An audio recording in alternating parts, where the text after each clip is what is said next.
Welcome back to Advent of Code 2021, day 19. Guess we're continuing with this confusingly worded problem. So I said I was going to have a whole big old think about this offline. I didn't actually do that much thinking, but I feel like I can continue. So the idea was we start with nodes scanner 0, and then in each step we want to basically find another scanner which links up with one of our scanners that we have and figure out how it aligns.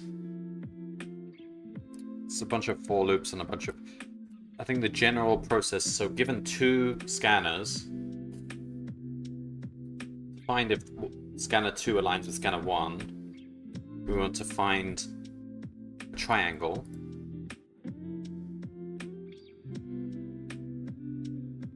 that's common to both, and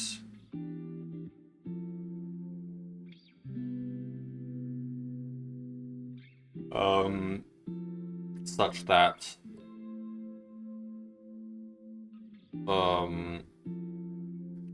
set of rotations. Alright, so if I remember correctly, this is a bit of group theory stuff. If you look at all possible rotations in 3D space and all possible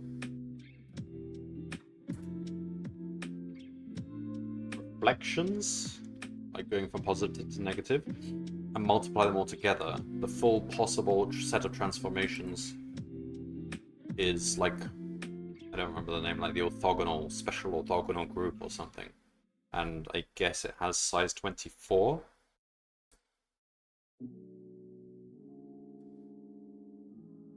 I would hope so. And I think if we use SciPy, then we can probably get that special group of matrix rotations and use it to multiply man,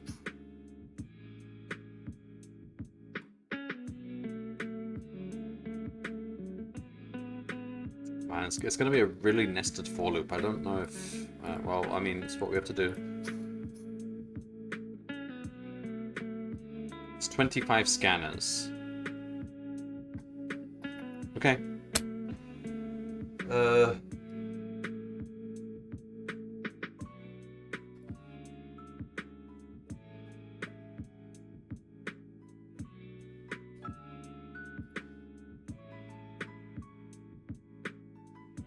Alright.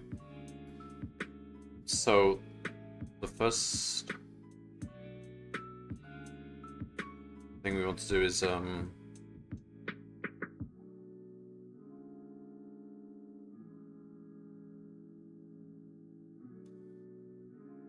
I guess we want to use SciPy.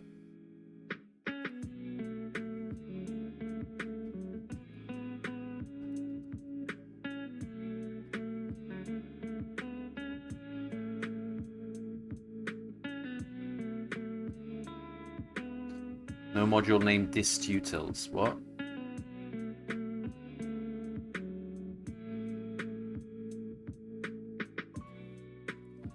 Hang on, let me set up the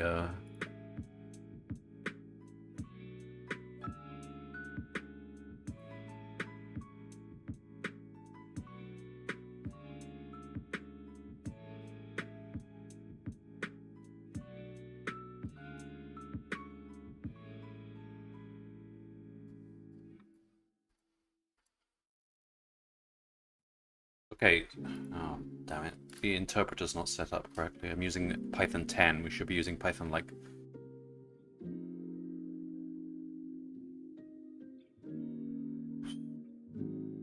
app data, local,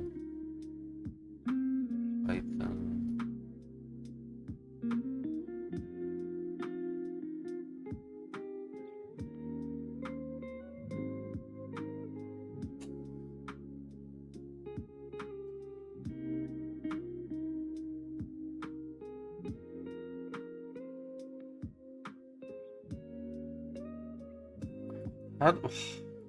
Why do you have to do all this stuff manually? Why can't you just use the latest version of Python?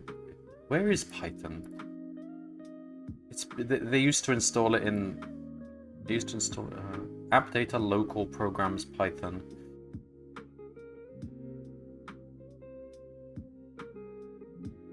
App data local programs Python.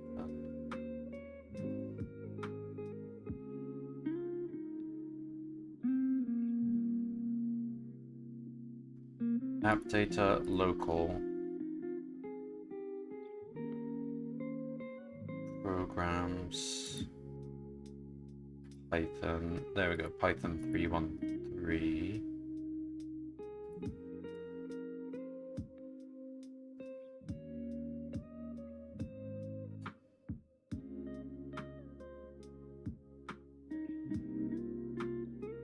What on earth?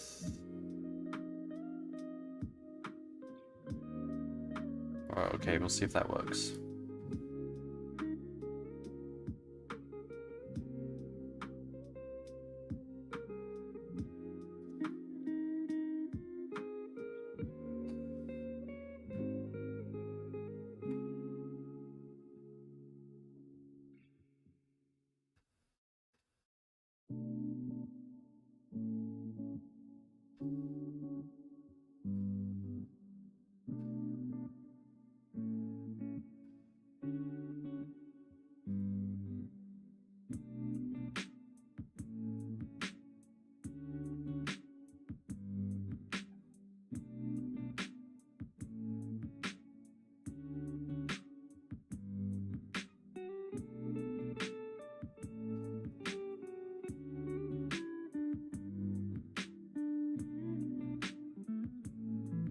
There we go.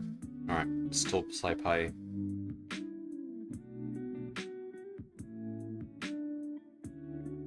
That to install. Or NumPy will probably manage. I'm sure they'll both have it. But let me just get my coffee as well.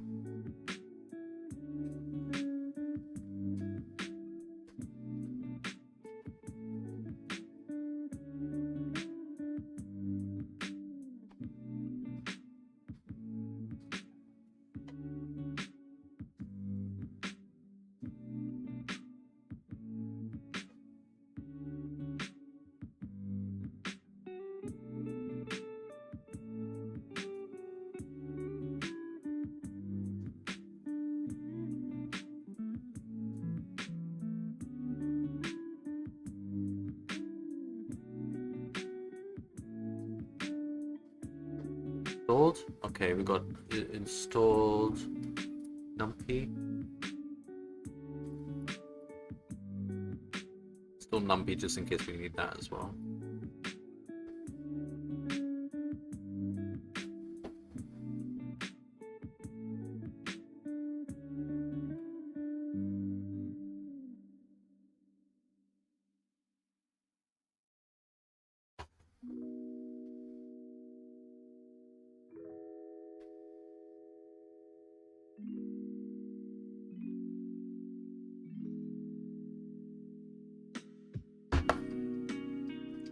Alright, so, Sippy has, what do you normally, what abbreviation to, whatever. So we probably want to store these as vector. I'm more familiar with NumPy, let's use NumPy. So we want to store these as vectors, right? So we don't want that. We want p dot array.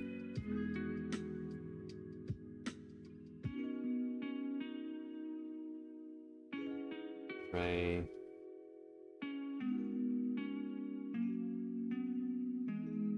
You have to cast that to a list. Yeah, okay.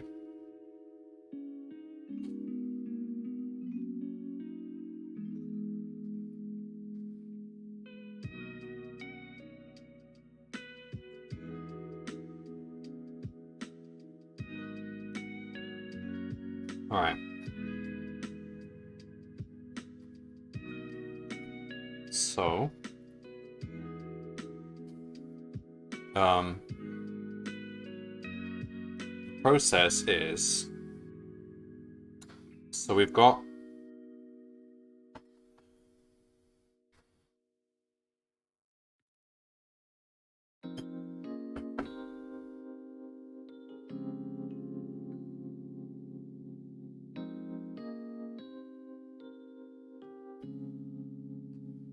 a list of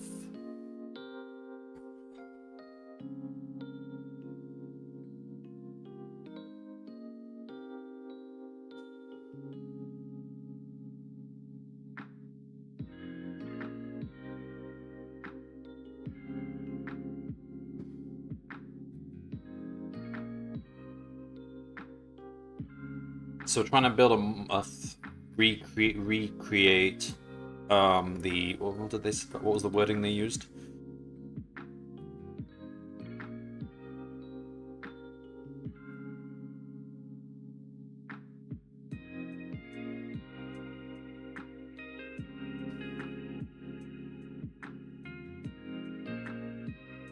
All right, we'll call it region. We're trying to build the region. So region equals. So to start with, we can assume that node 0 is, everything will be based, localized around scanner 0's frame of reference. So we can just put scanner 0 in. Region equals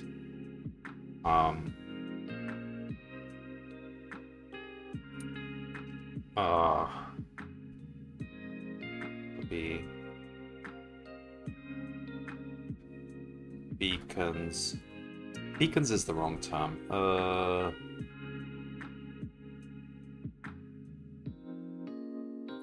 Oh, no, it's called scanners. Okay. Region equals scanners.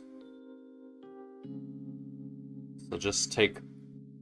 So region is going to just be a list of these scanners, but it's always going to be in the frame of reference of 0. So we can't just add scanner 1 to it. Scanner 1 would have to be rotated.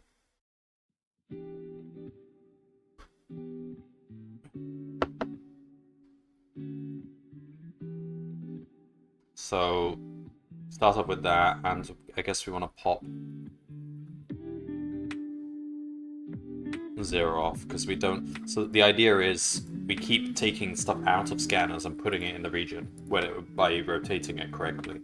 And when there's nothing left in scanners,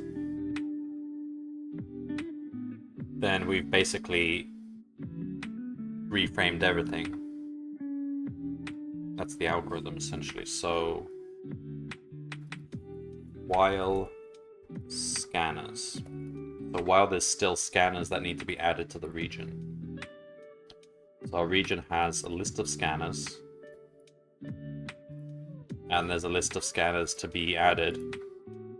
So we basically want to take from... God. So for scanner 1 in region, for scanner 2 in scanners. So we take 1 from the region, 1 from the scanners, and we're going to see if they match. And they match if they have 12 beacons in common.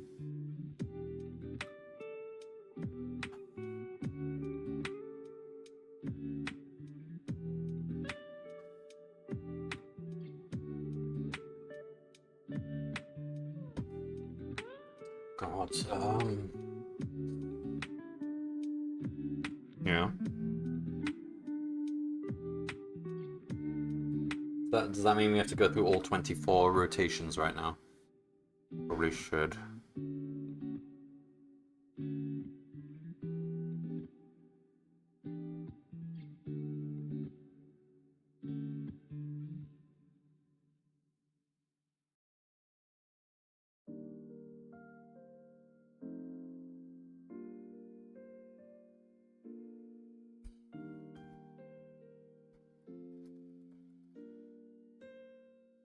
Get the index as well.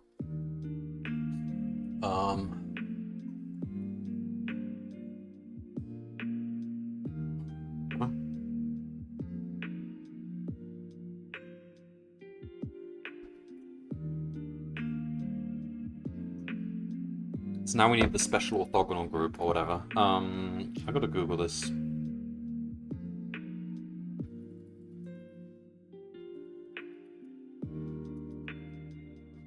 Is this the one we want? Special orthogonal group is the group of all rotations in 3 spatial dimensions. It is a Lie group. That's not enough. So that's probably size 12.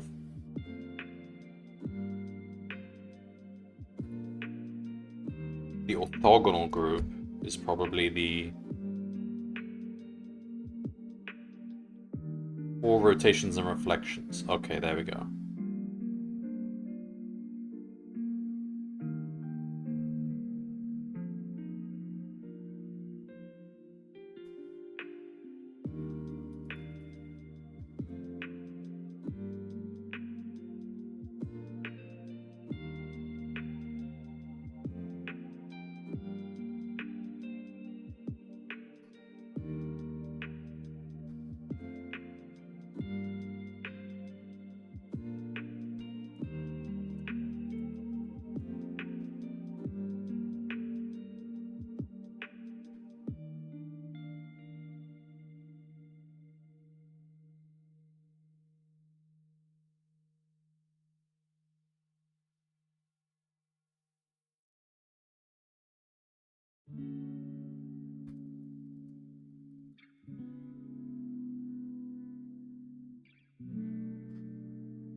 Okay, the orthogonal group. I'm trying to find the... How many elements are in the orthogonal group? It should be 24, right?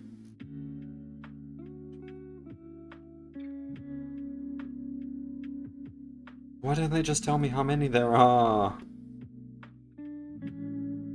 SO3.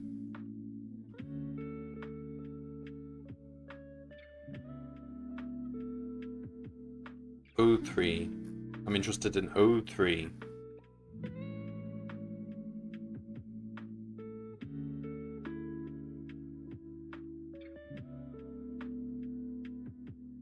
Oh my god, they give you so much complex stuff, but they don't tell you how many elements are in the group. Okay. Groups ON are real compact Lie groups of dimension, blah blah blah. Two connected components. SO of N being the identity component. Yeah. How many elements does it have? That's all I want to know.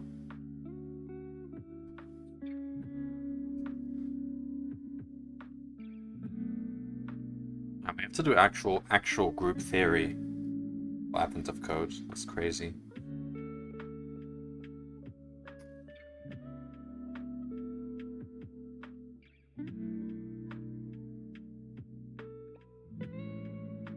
Orthogonal group.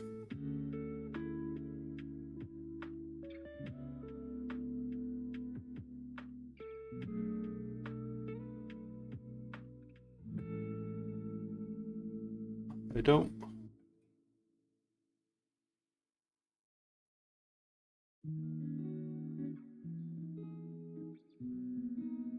So much stuff I don't want to know.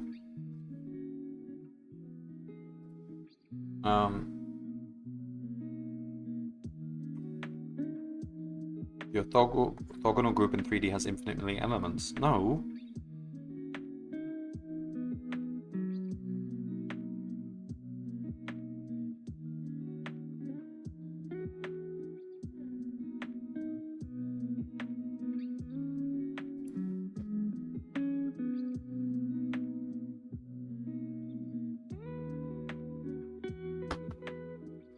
Orthogonal group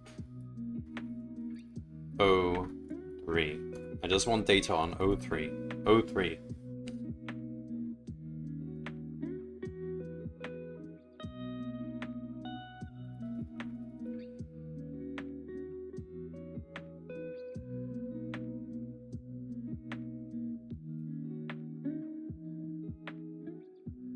Why is it so difficult to just tell me how many elements there are in the group?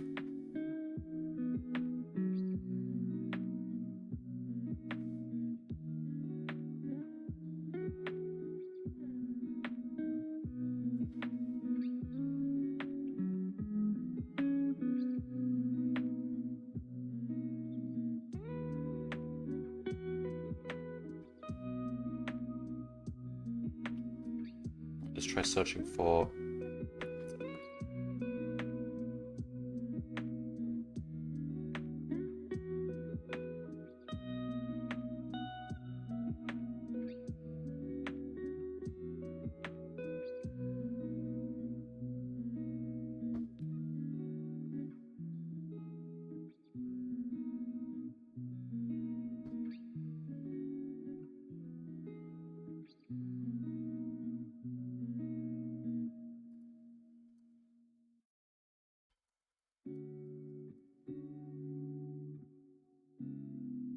many elements. 48 in total? Hang on. Okay, Wolfram Mathworld actually gave us an answer.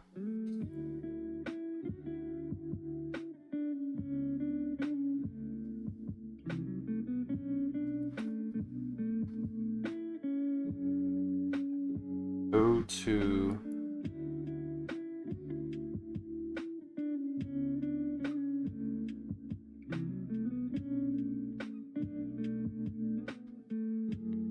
No, it's not the answer. It should be 24, right? It's...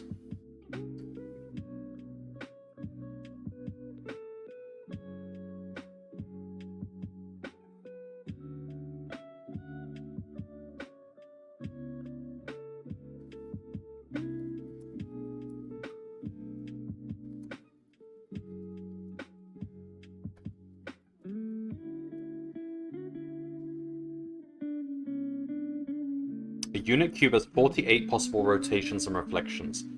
There are 24 rotational symmetries and 24 reflections. Yeah, but these are some of these are duplicates, right? So what is the 48? So why did it say 24 in the problem? How did you get...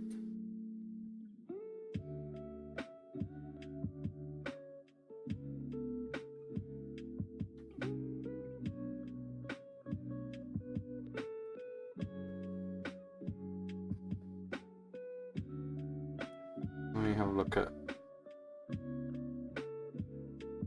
the problem again.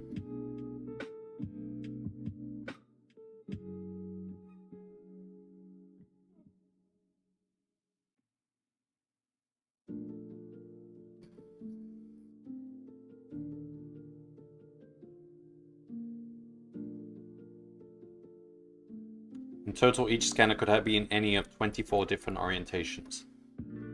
Facing positive or negative X, Y, or Z, considering any of 4 directions up from that. Ah, okay. So...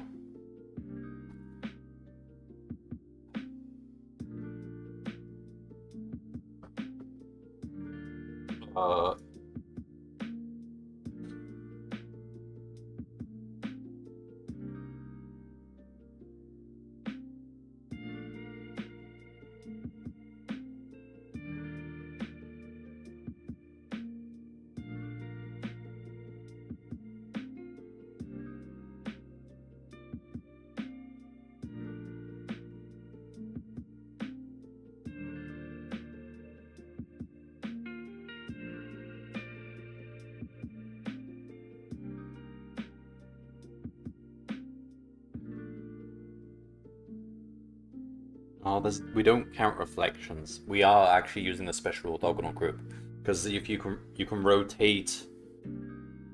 If you're facing positive X, you can just apply rotations, and then you're facing negative X. I got confused there. There's no reflections. It's just rotations. So it's a special orthogonal group of orthogonal rotations.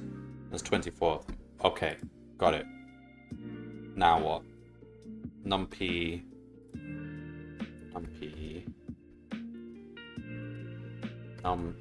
It's called NumPy. Special orthogonal group of matrices.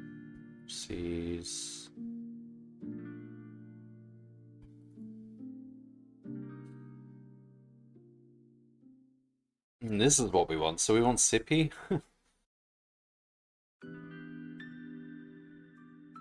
Return a random rotation matrix. No, we don't want that. We want all of them.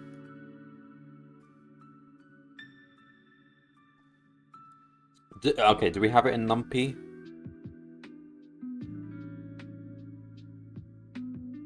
I think we're gonna have to use SIPI.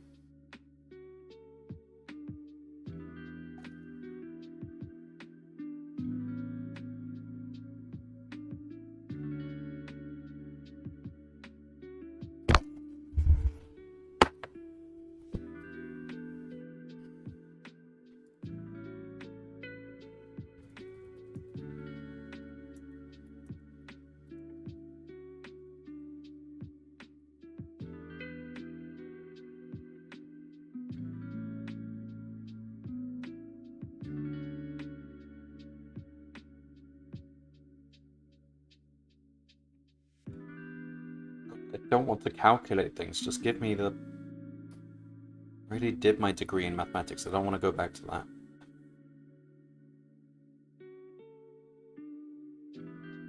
I think we have to use SIPI then. Why wouldn't it have it NumPy? Isn't that a basic thing?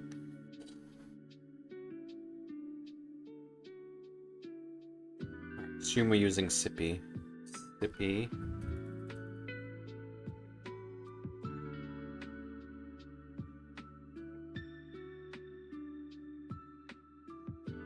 I want random rotations, I just want...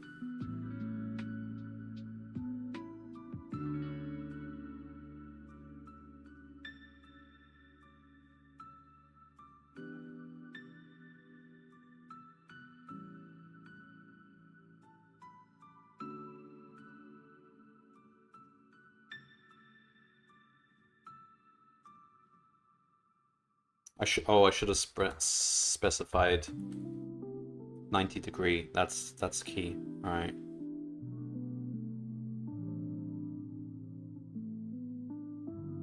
Yeah.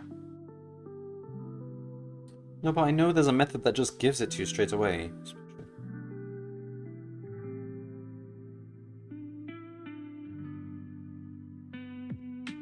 numpy.90. Oh. Alright, I guess we use this.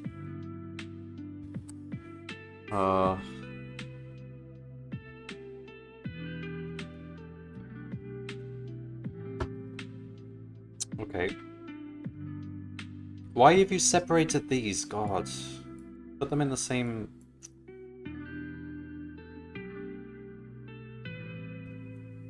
I have to copy these in.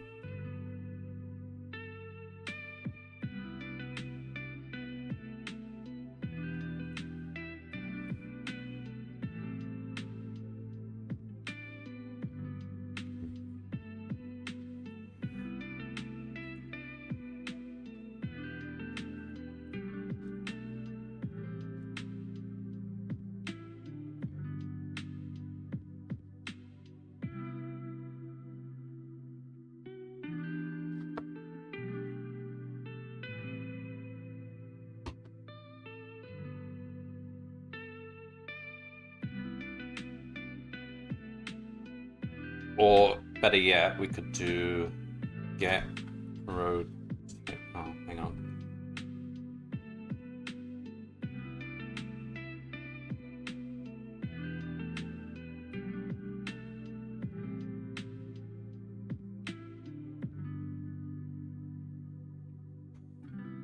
Yeah.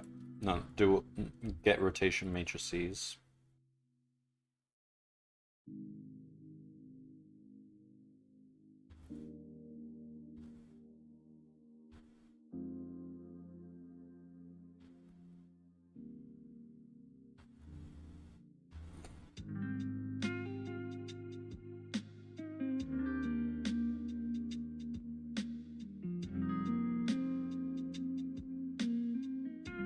So make sure we yield the identity matrix.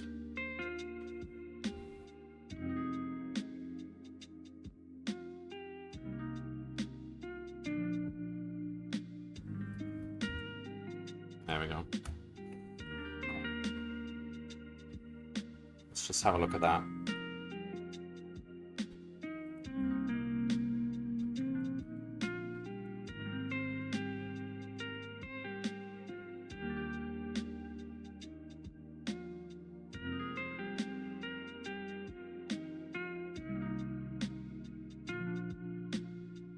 Oh god, we've got an infinite loop here. Stop, stop, stop, stop, stop, stop, stop, stop.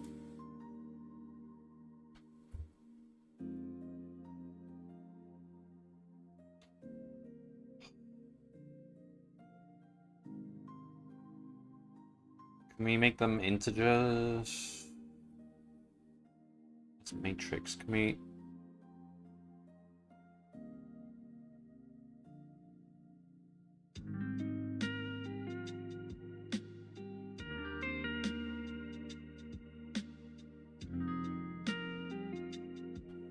Integer matrices.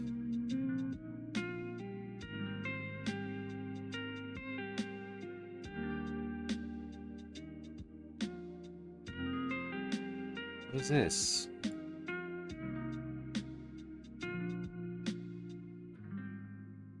Go back to what you had before.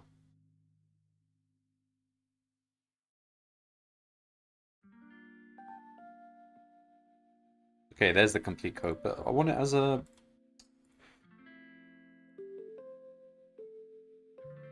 Arthur Euler axis angle degrees.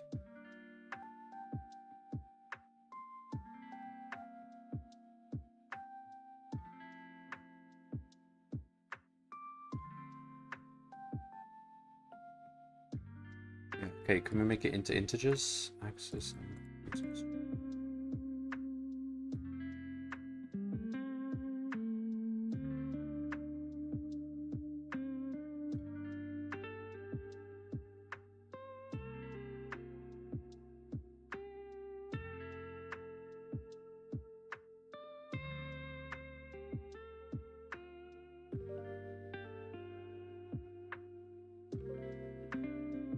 I don't know anything. Okay.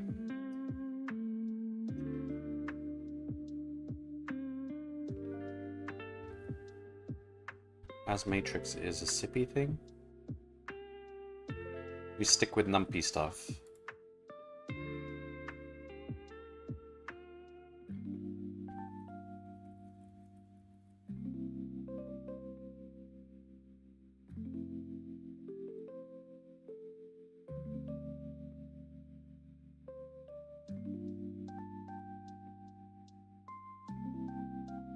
Yeah, I want these integers.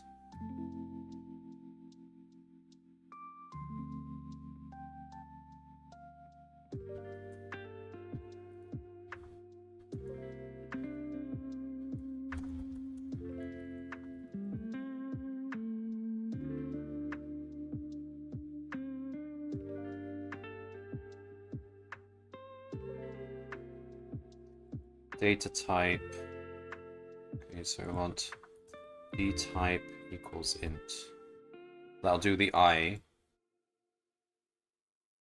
Correct. And then this one.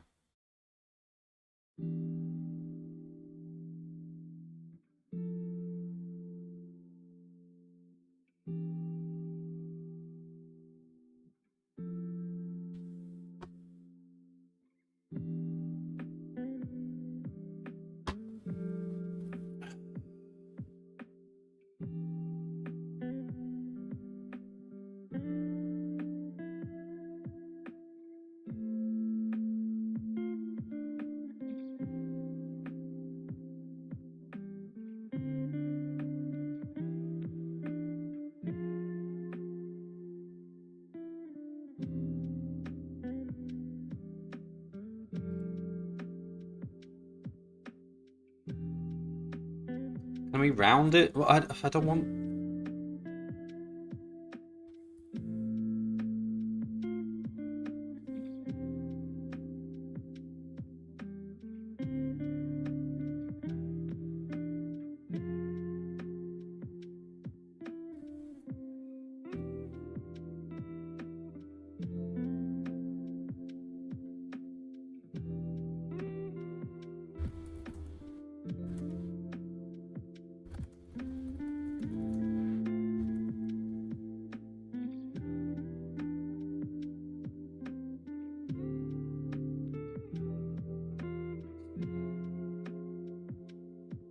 What if you use numpy.as matrix?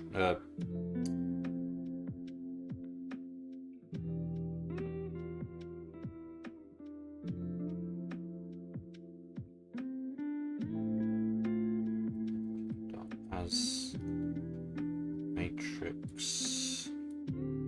Oh, stick with numpy.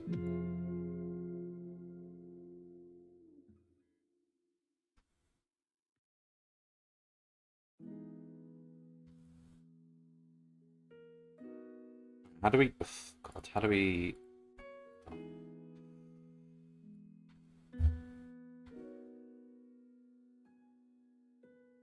We round it? Round.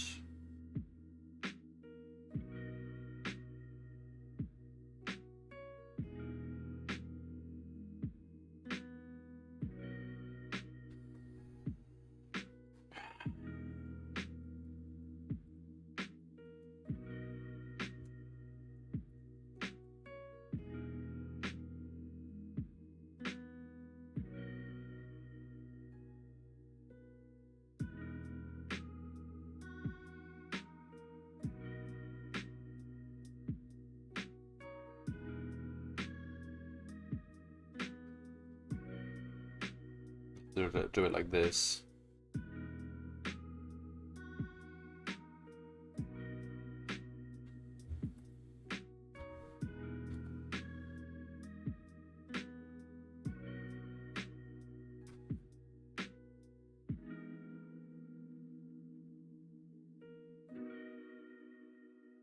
What?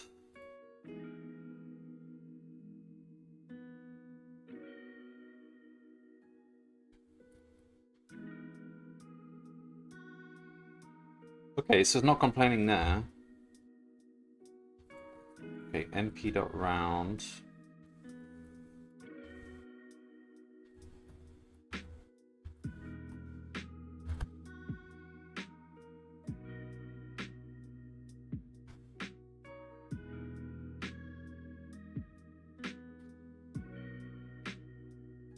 gonna be on this for hours, and it's not. I'm not even solving the problem. I'm just messing around with stupid linear algebra.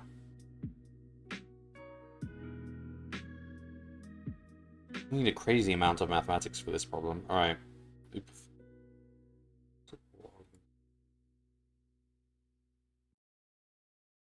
think the problem is this is a numpy array.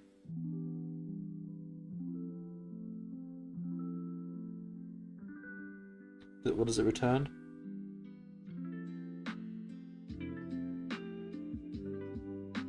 Oh, it returns a rotation.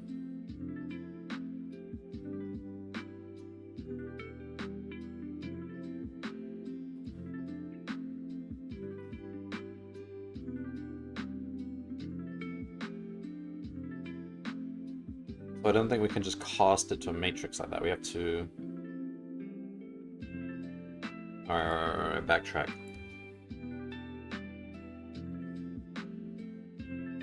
So we want as... So it was as... What did they have?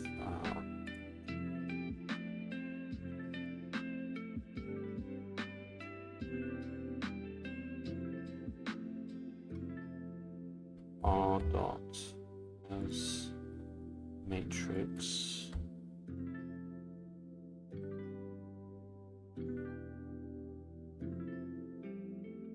Okay, please work. There we go. Right, how many do we have?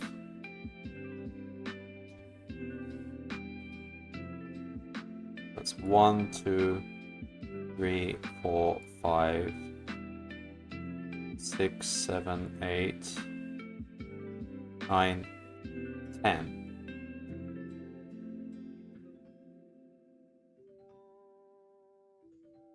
Why only 10?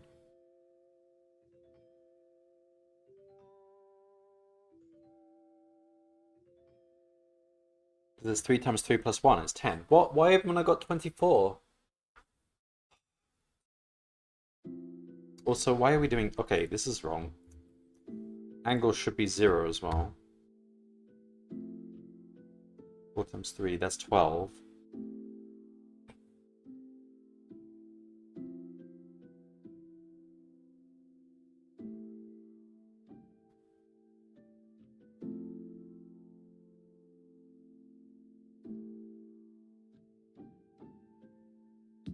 Well, this is all single rotations.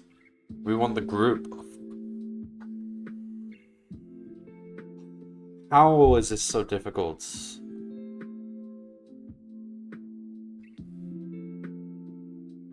No. I know there's a method somewhere in SCPy.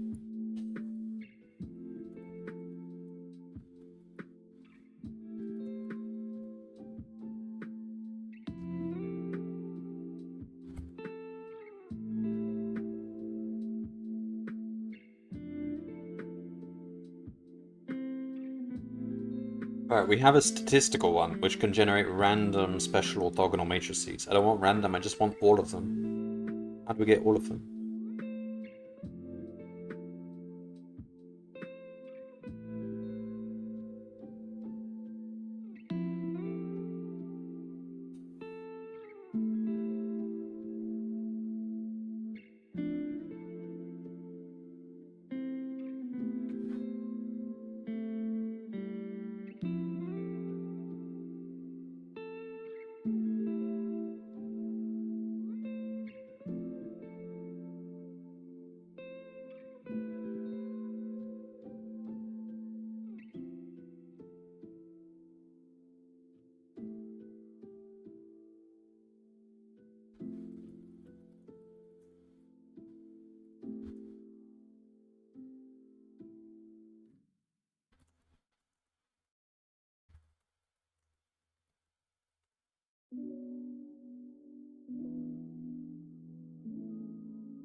I know there's a method somewhere which does this.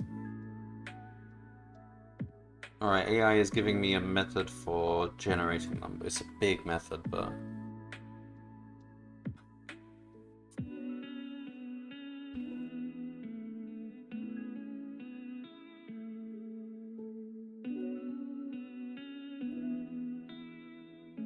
Why? Okay, no, hang on. We have Sippy stats special orthogonal group, so there must be a method which just generates them non-randomly.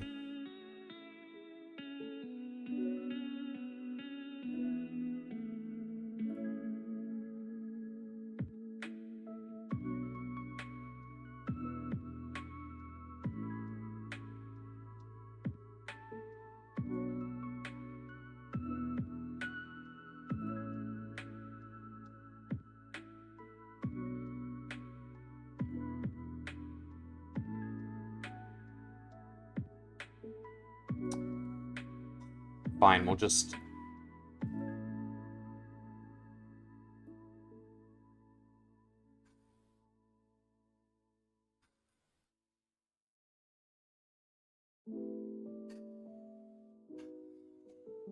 Okay. We'll use this method then.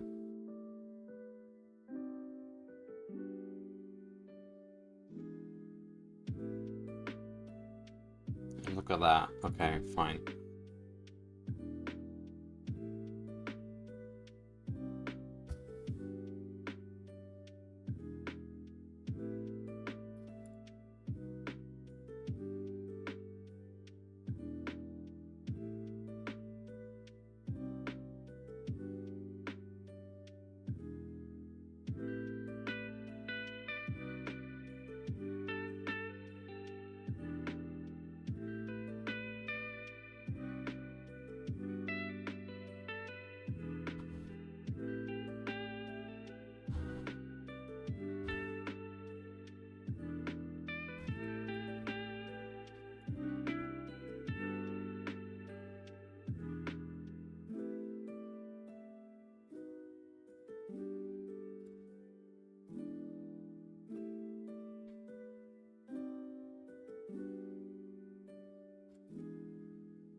Okay, and can we just... How do I do that again? We do dot as matrix. Wait, no, it's already as a matrix. We do mp dot round dot as type int. How do I do this again?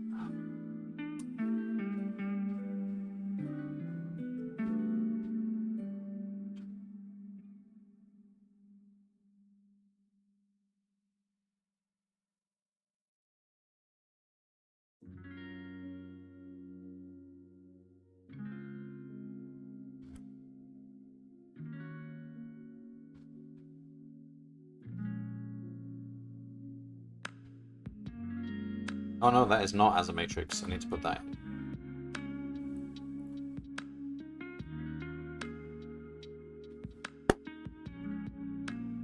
Now what? Oh, let's type int.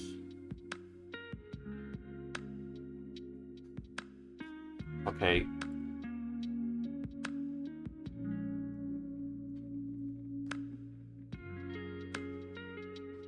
Let's make sure we've got the right number here.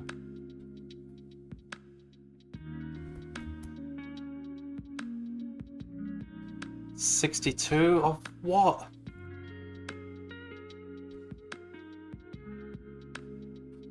How did we get 62 of them? It says 24.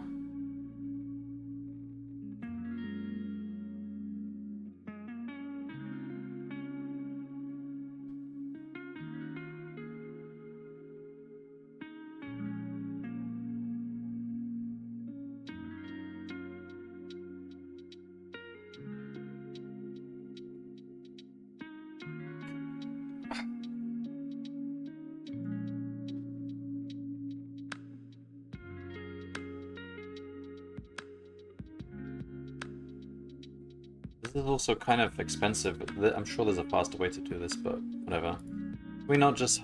Okay, you know what? Can we get a hard-coded list of rotations? I mean, it's just going to be...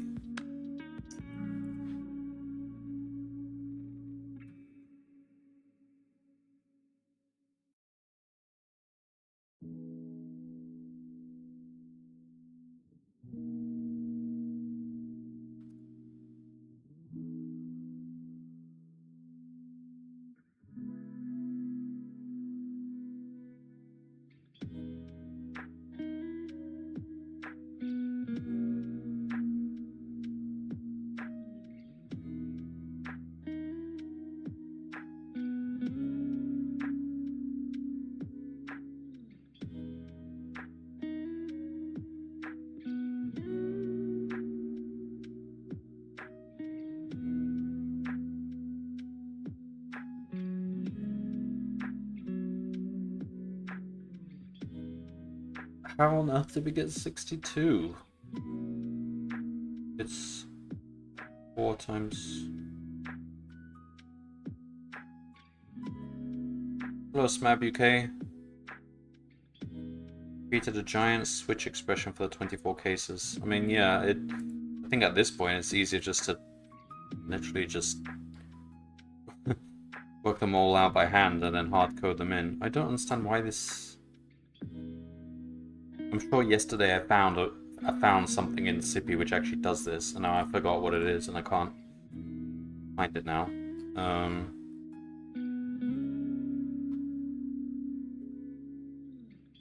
Like, Sippy has a statistical thing which randomly generates special orthogonal group elements.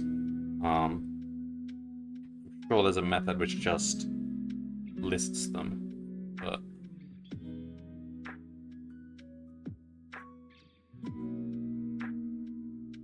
How on earth is there 62? That doesn't make sense.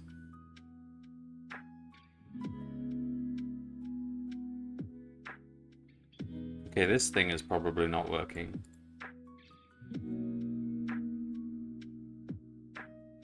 Existing rot. What's existing rot? Well, existing rot in rotations. Oh, I see. Because I've fiddled about with this. But that... Okay, that might solve it. 20... Yes, 24. Perfect. Okay. That should have been a one-liner, but now we actually have the rotation matrices. Okay, now we can actually do the problem.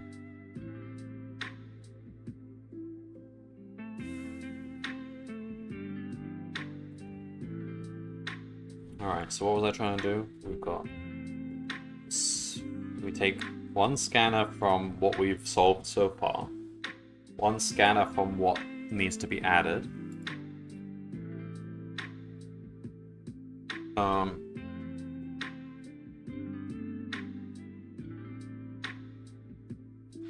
hello, Amaro. Any progress? I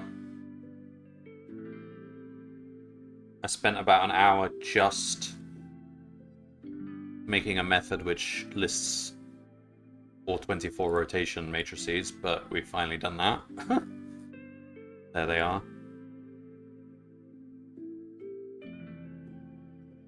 I could have sworn there's just a one-liner in SciPy that does that.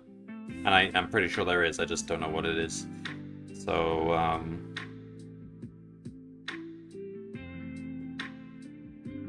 I don't think this is even efficient either, because every time I call this, which is going to be a lot, I'm going to have to do 4 times 4 times 4. And then we've got this quadratic method, which is checking if we've repeated them, so...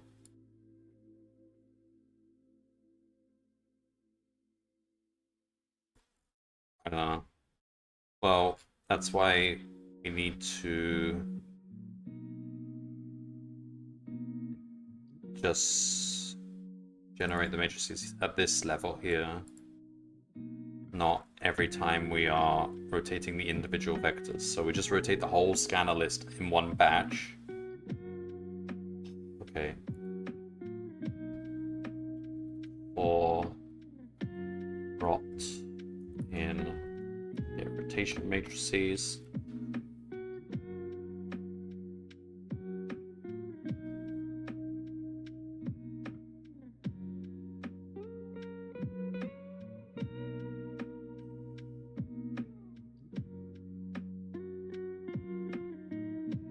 So we want the rotated scanner 2 equals, and it's going to be rot. Do you just pre-multiply by a rotation matrix? Rot times. Hope you enjoyed the snailfish numbers. One of my favorites from 2021. Yeah, that was a good problem.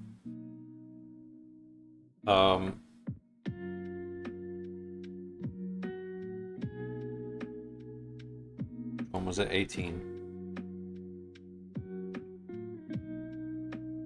Yeah.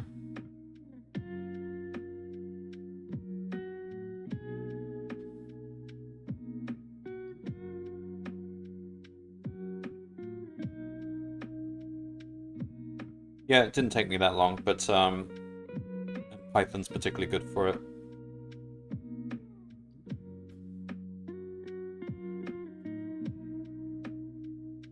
Alright. So rot times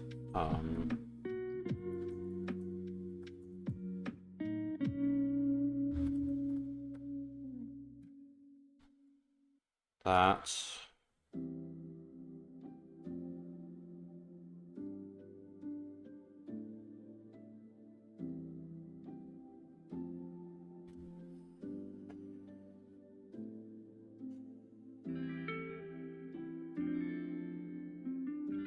So that's the rotated scanner.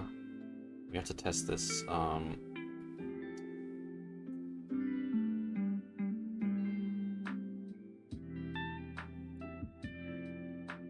Just do for. Just put that like that for now.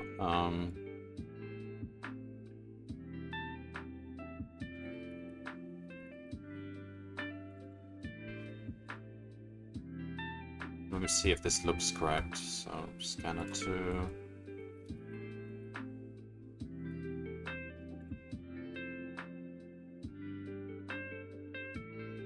Alright, so and then I'll just go to the top. Oh, okay, to the bottom. That is supposed to be the rotation of.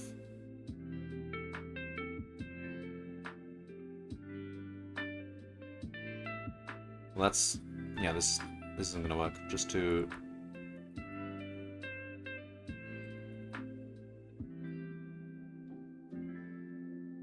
Alright, so we're saying that is a rotation of that. Oh, hang on. So there's.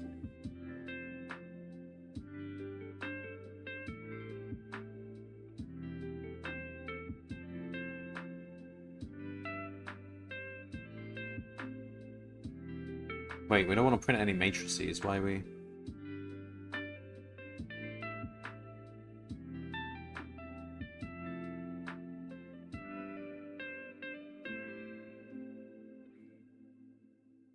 Oh, something's wrong here. We've printed the matrix. Oh.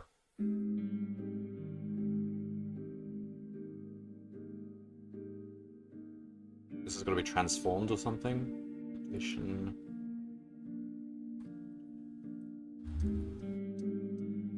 It needs to be a column.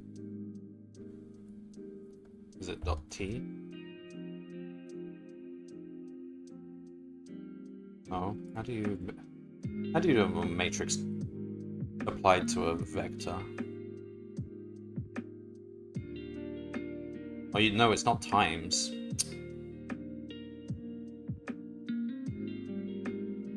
That would just Oh, it's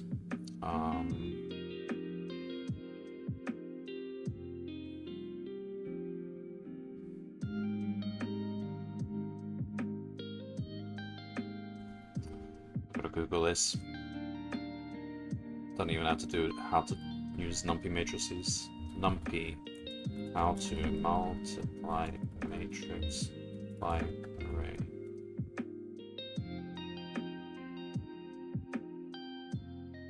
NumPy.multiply? Oh, it's SIPy where you can just do times.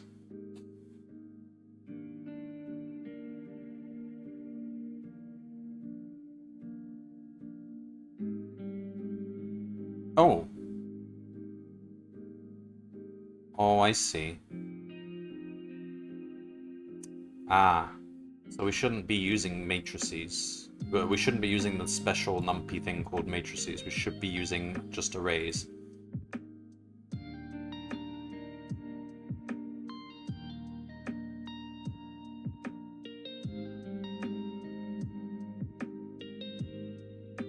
So that is a rotation. Can we change it to be an array? Okay. How do we turn a matrix into an array?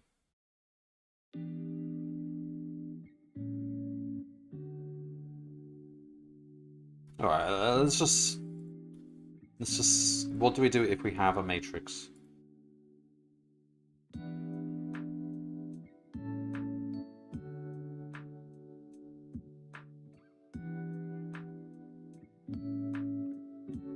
I think we do...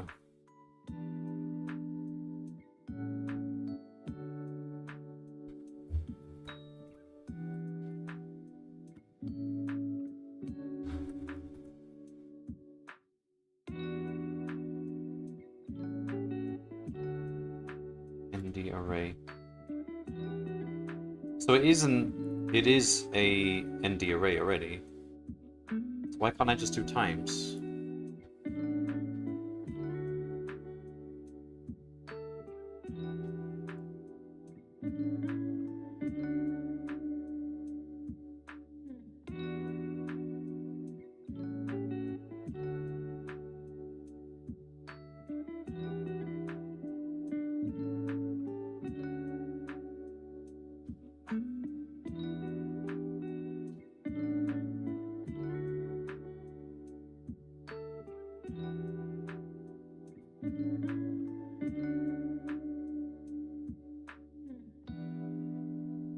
God, I don't understand NumPy. It doesn't match how you actually write it mathematically. That's what you do, right? You do the matrix times the array transposed.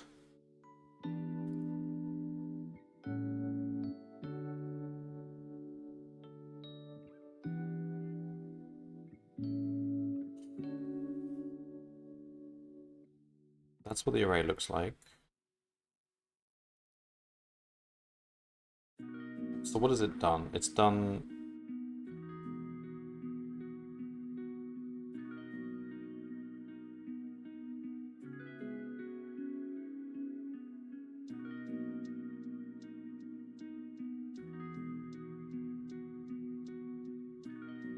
Well, that one was just the identity.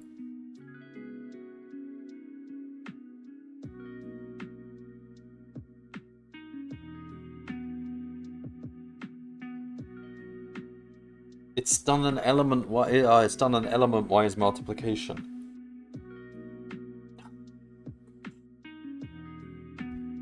How do I do an actual matrix multiplication?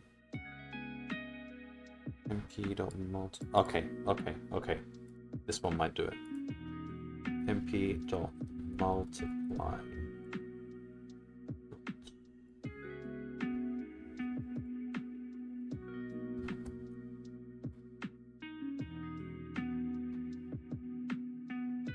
Oh, that's done multiplication as well. Dot.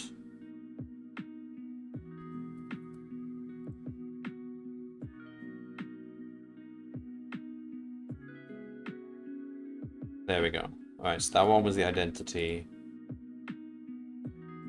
So basically we've got 24 permutations of these, including possible 180 transformations. Okay. Slowly managing to make matrices work. Okay. So, we have rotated scanner 2. Now, we're hoping one of these rotations matches. So now that we've rotated it, it may match up with scanner 1, but it'll be translated. So we need to find a triangle for which the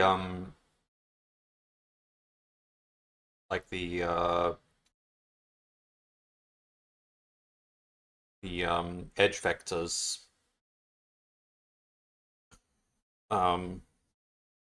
set of edge vectors match up to the set of edge vectors in the rotation. If we find one, see if we can extend it to size 12. So many nested for loops here. Hello, DJ. It's going very gradually. We're making progress here, but it seems all I'm really doing is basic linear algebra operations. I haven't really tackled the actual problem. Finally, we figured out how to generate rotation matrices and multiply them by vectors. Those are supposed to be basic things you do in NumPy. Okay, so now we've been able to rotate points in space.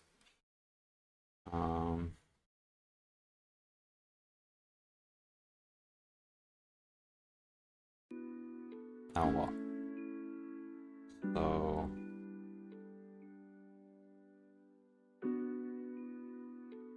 I'm worried that this is going to be too many layers of. So this is like 25 times 25 times 24. Okay, that's fine. We can manage that. And then, yeah, but this is the most expensive bit. This is where we're looking for triangles. So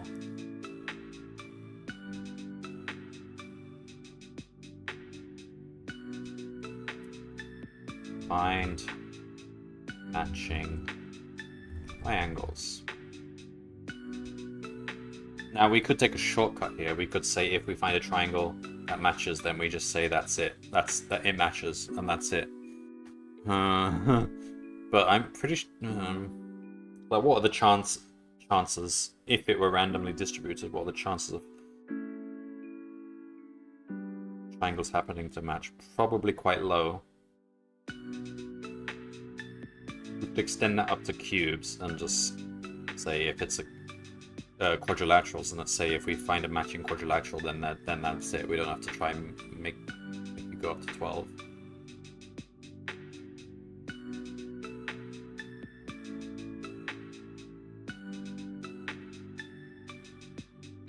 I mean, looking at this data,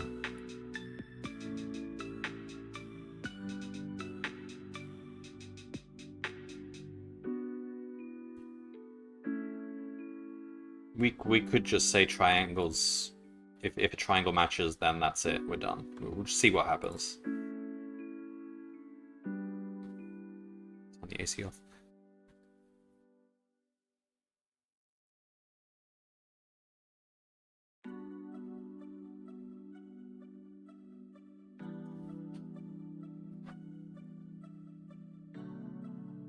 Alright, let's try and find a triangle then. So, how do we do this? For A1 in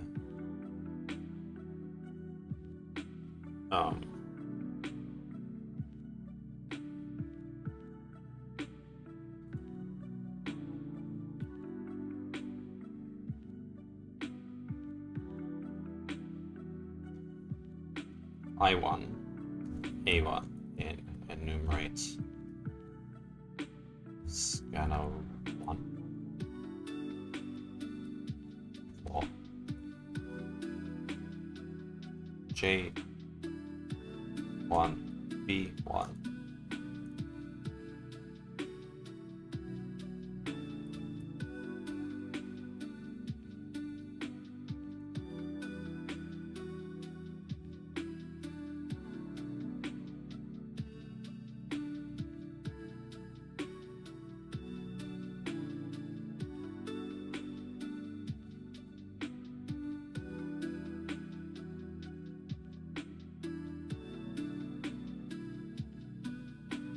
A1, C1 in. That is a triangle. A1, B1, C1. So we want to compute the edges.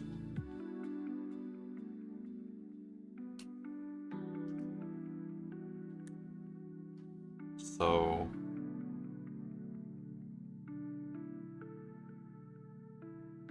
edge vector, so it would be AB1 equals, I guess it would be E1 minus A1. You can just do subtraction, right? Element-wise subtraction. BC1 equals C1 minus B1.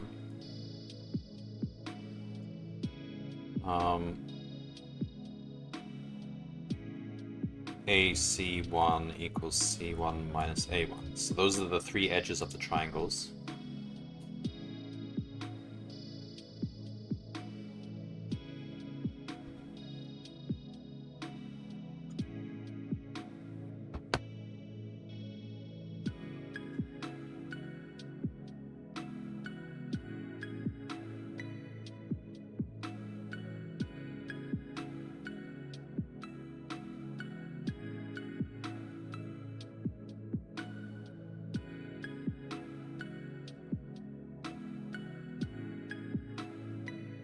There's a more efficient way of doing this.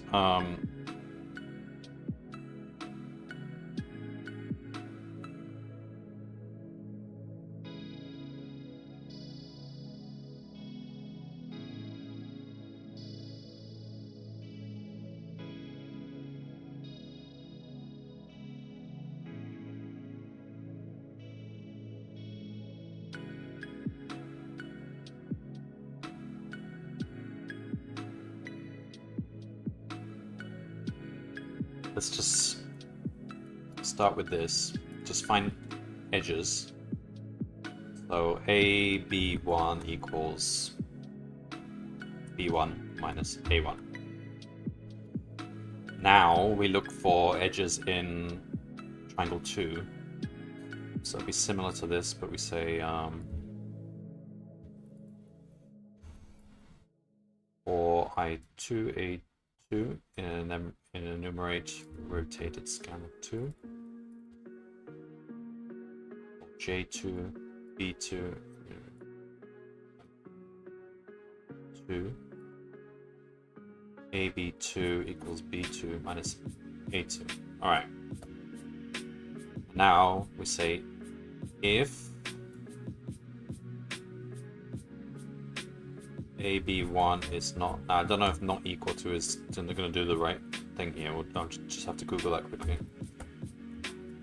If they're different, then this is basically just not usable.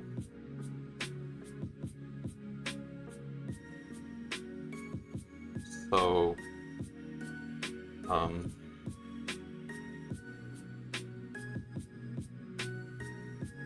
continue. So if we get this far, we have a matching edge. So this will significantly cut down the number of times we call these next loops. So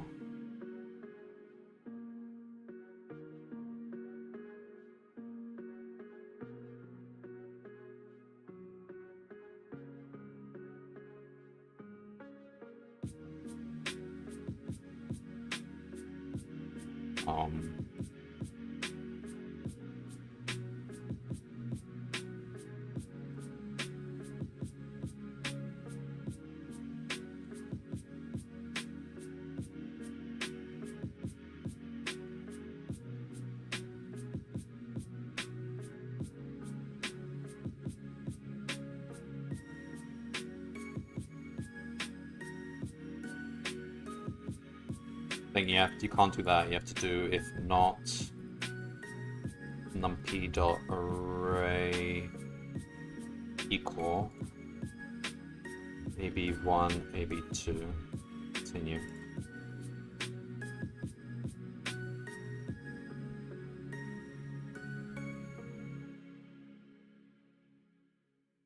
See if this ever happens. Print AB1, AB2.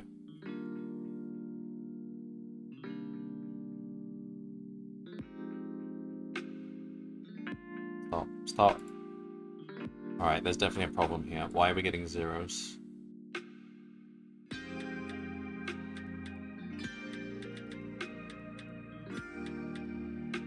AB1 equals B1 minus A1. Is that even...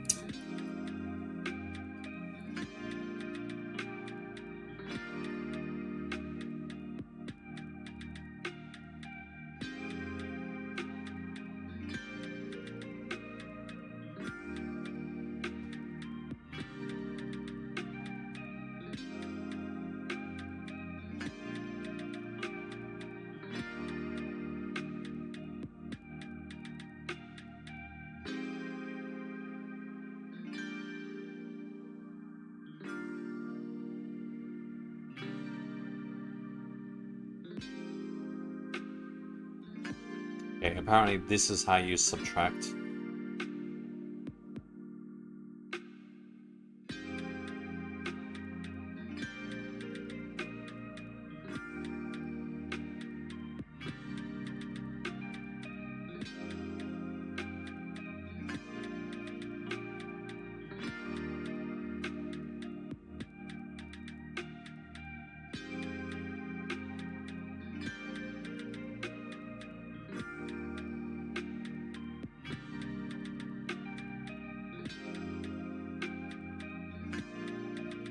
Alright, I'm just assuming that you can just do add and subtract and stuff. Apparently you can't, so it has to be AB1 equals mp.subtract.outer B1 A1.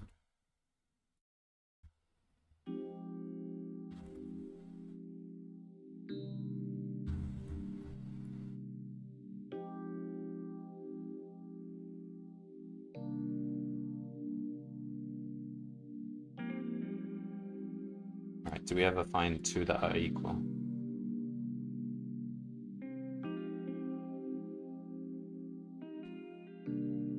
Trying every scanner. Oh god, this is taking too long. We have to do this like 25 times.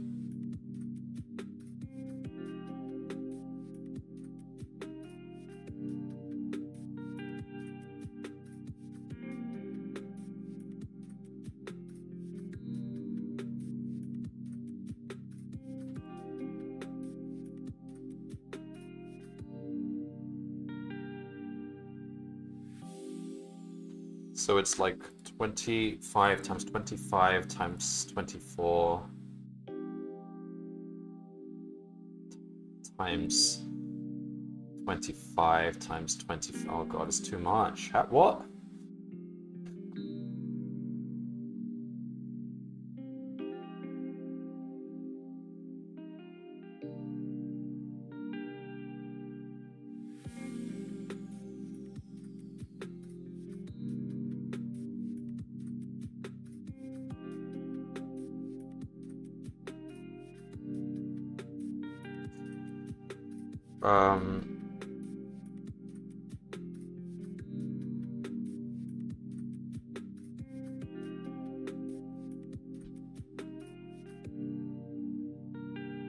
Just see what these look like.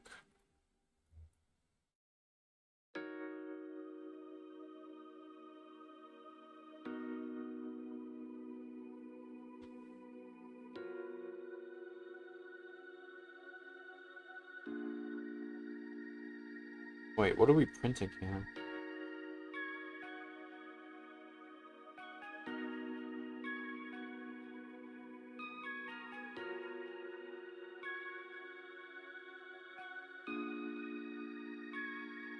What is this?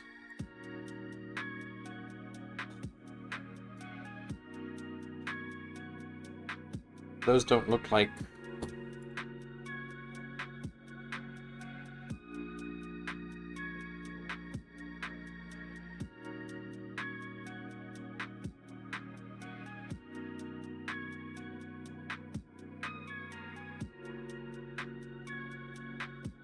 This doesn't look like the right kind of array.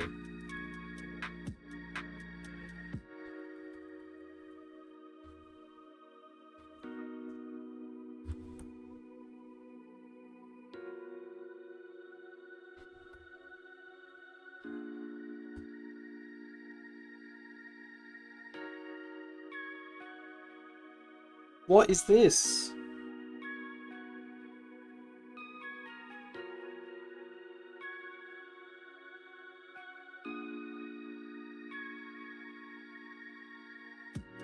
It's supposed to be just a single vector. Why is this a2, b2 minus a2? What?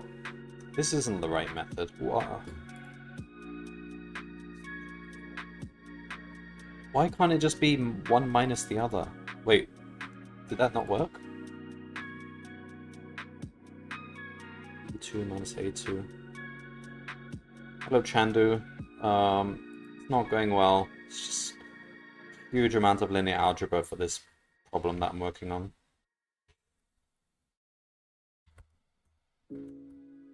b2 minus a2. That should just be one vector minus the other.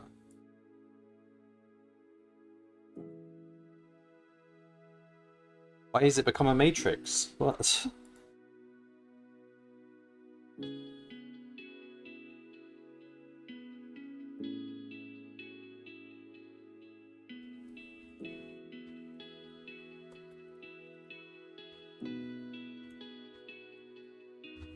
See exactly what we're doing.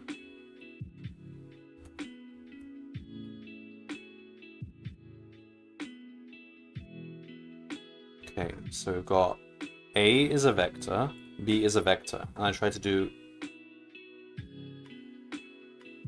B minus A, and it becomes a matrix. God, I don't know. Why can't they just make it match what you do when you're actually doing maths? One minus the other.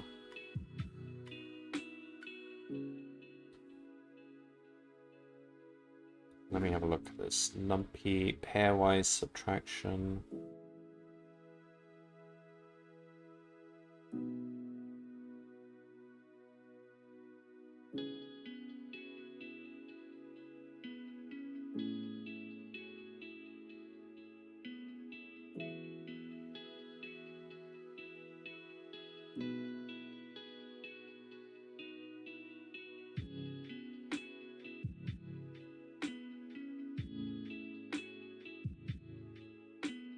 Okay, outer is clearly wrong. Outer turns it into a matrix.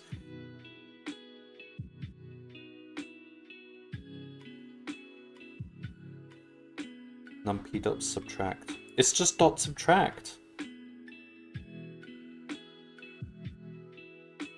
Oh. X1, X2. Let me try that. Yeah, dot subtract.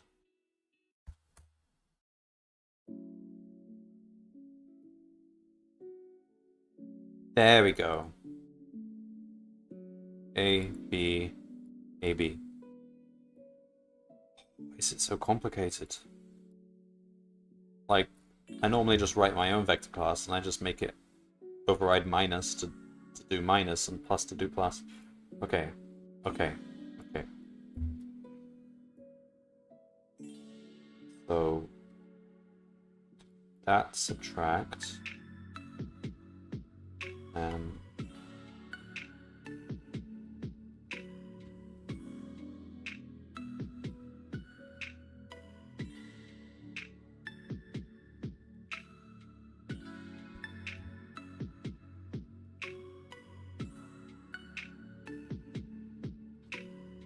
Where are these zeros coming from?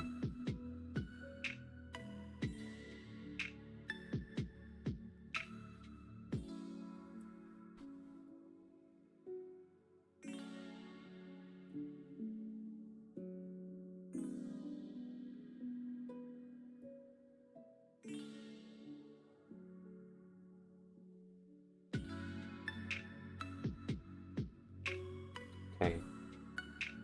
That is...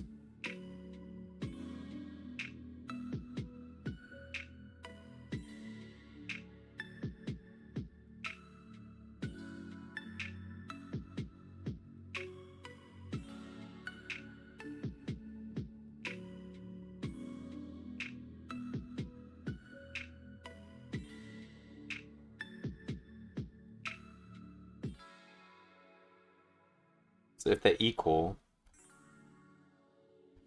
print that.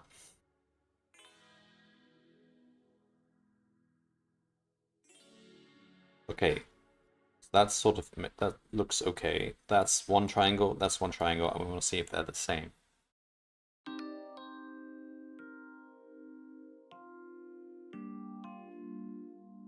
Why is there, why have we got zeros here? Don't tell me some of these are duplicates.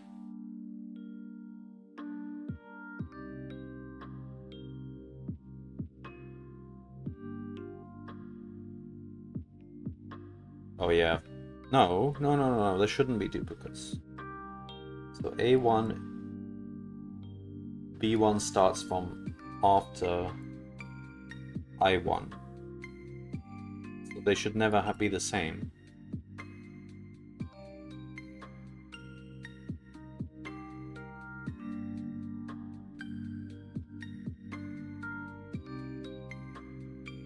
Ooh.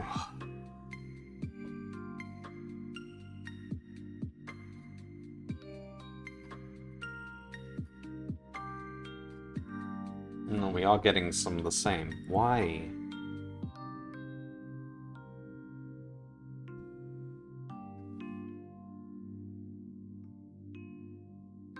Does that happen? Do we sometimes...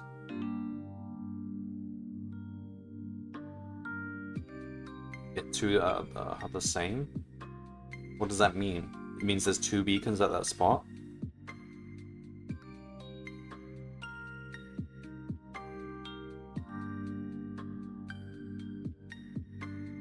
I mean, if that's true, it's not actually wrong to handle it that way. It's just like,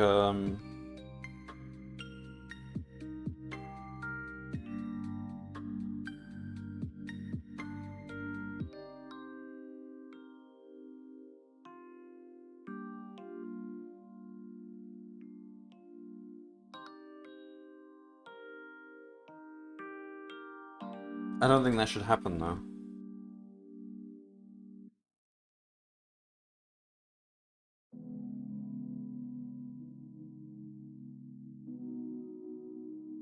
So why are we getting zeros?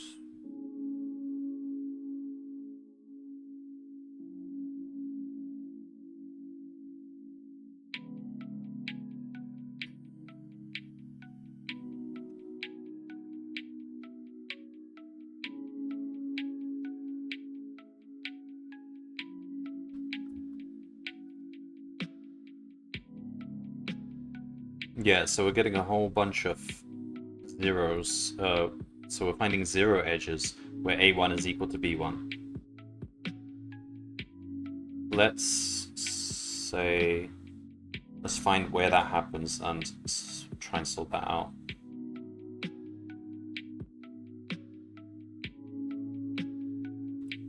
If np.array.equal A1, B1, print, tell me the scanner where that happens.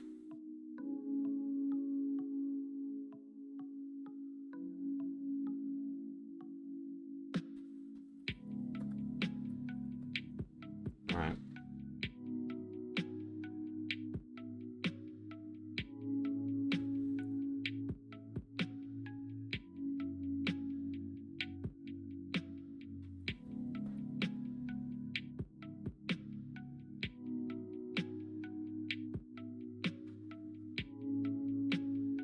Alright, so the first time it happened was here. 806. Which scanner is that? Should have printed the number. Scanner 0?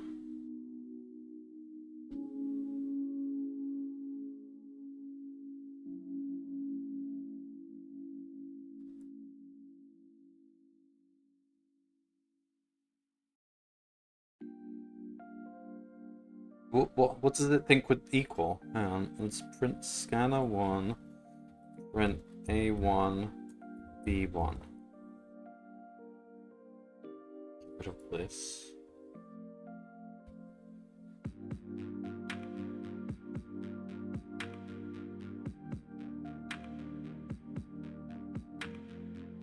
So it thinks it thinks these two. What? that doesn't appear twice, does it? 806.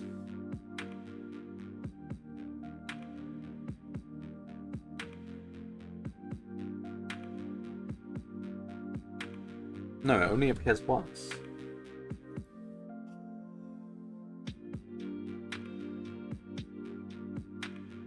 I1, A1 in an enumerate scanner 1. J1, B1 in an enumerate scanner 1 starting from I. Wait. How exactly does this start thing work?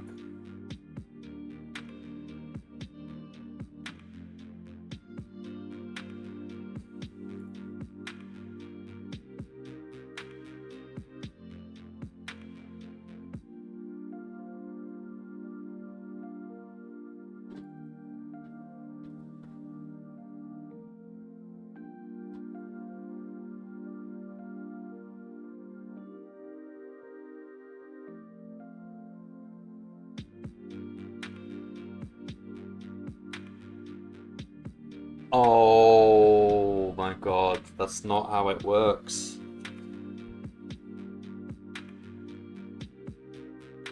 So if you do start, then you just add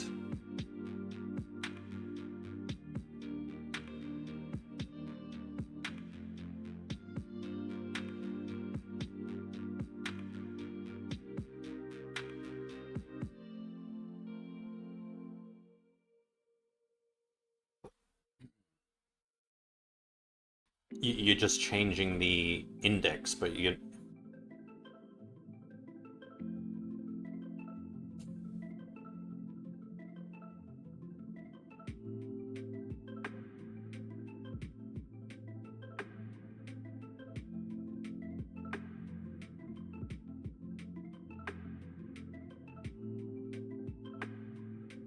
I could have sworn you could do it the way I've done it. So what we actually need to do is enumerate scanner 1.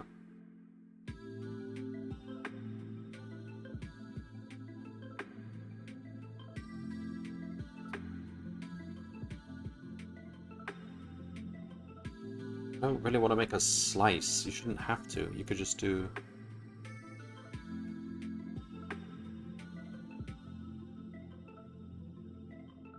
So this one is fine. This one we need to do... Either we do for J...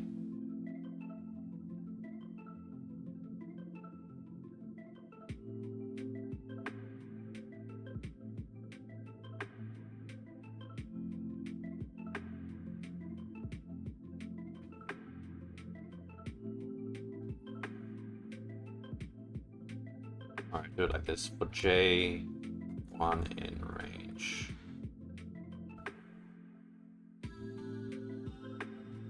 I could have sworn there was a cleaner way of doing this.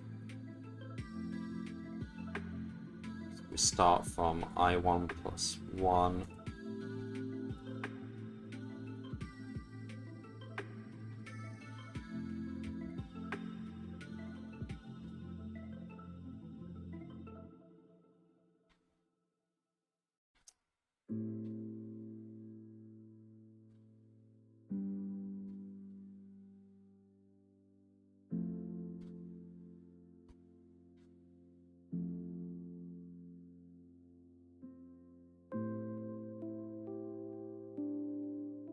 Okay, there we go. Alright.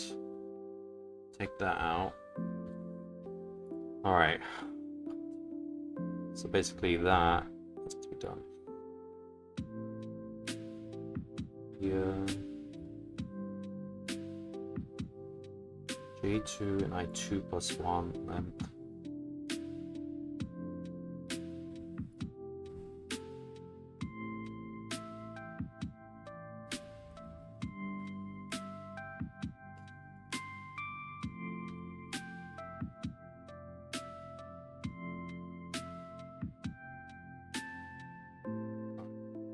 Let's see if it ever finds a matching triangle.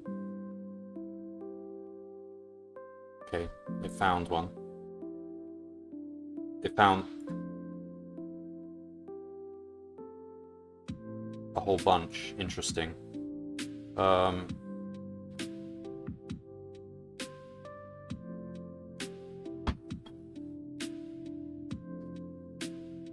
which is to be expected. So if it finds a bunch of triangles in...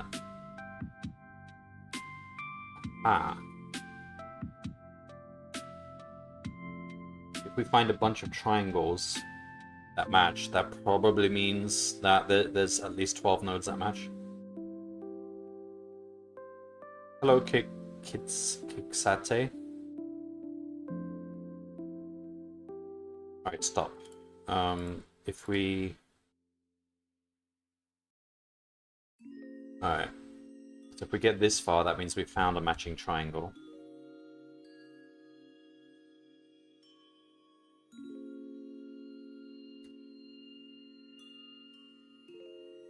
So if we find a matching triangle, we'll just say that's enough to say that these match. So we'll say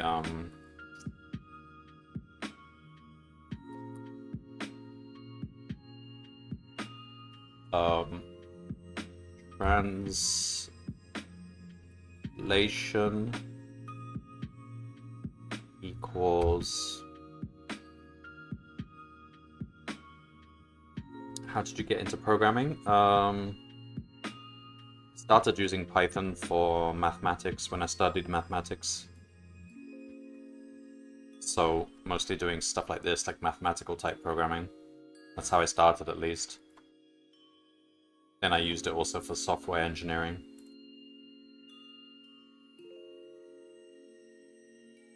Translation equals...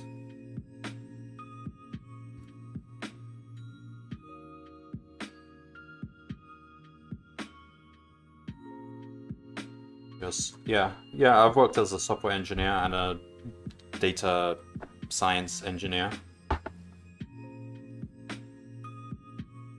And a mathematician, technically.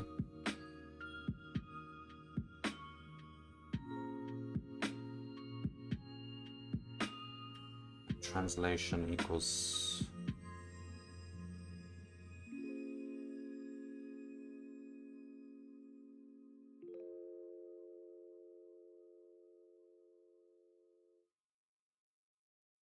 Feels like I'll never land that role sometimes. Are you already in the applying stage, or are you still in education? Okay, so this is just going to be A2.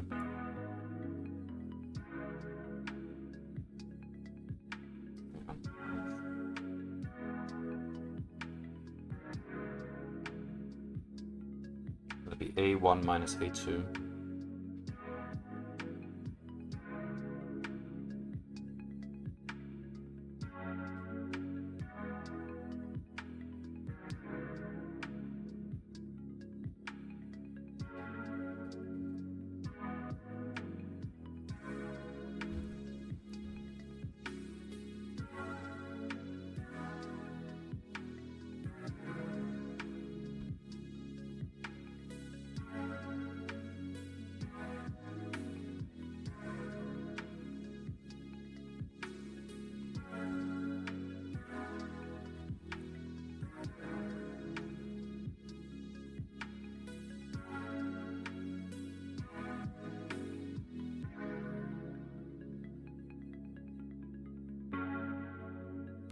Graduated from uni in December last year. They didn't really prepare me for software engineering at all. There was still education.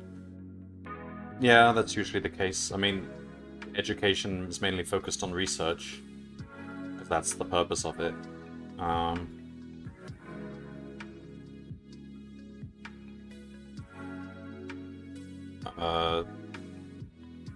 So it is a bit of an obstacle.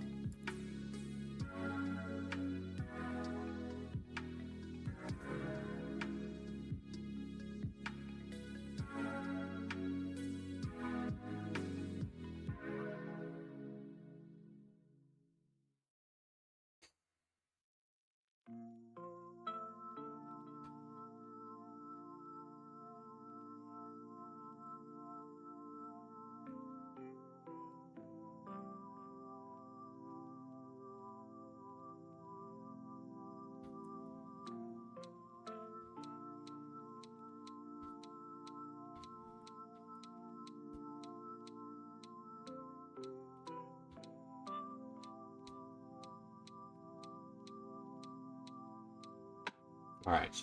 Translated rotated scanner 2. We add the translation for each of those. And then we've got it. Alright, I think this needs to be wrapped up as a method, because it's like, this is too messy now. It doesn't seem like I'll get it soon, so I'll probably just use my IT degree for something else and maybe transition once I feel ready. Yeah, I mean, that's what a lot of people do. I mean, a lot of people also start as QAs, quality assurance engineers, and then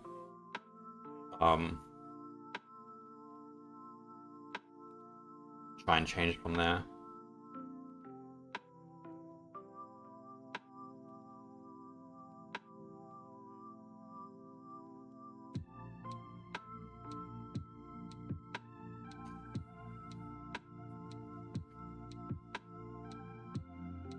Alright, we definitely need a method here. Fine.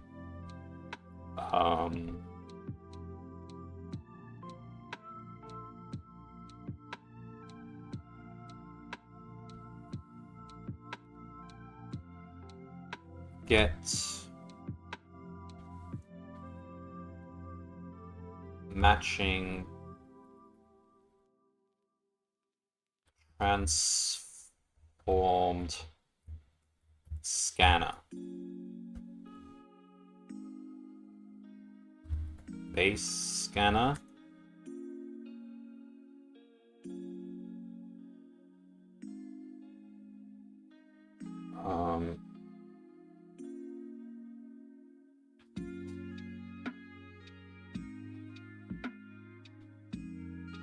Candidate scanner. So this method will, given a base scanner and a candidate scanner, check if candidate scanner can be transformed to line up with base scanner, i.e. they have a triangle in common. So basically we just take all this,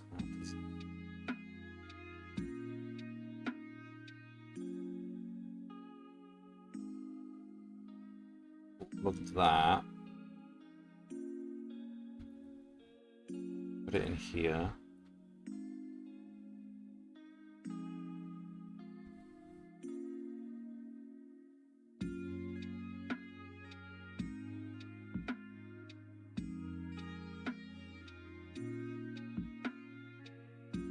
So here, if we found a translated rotated scanner, then we return it.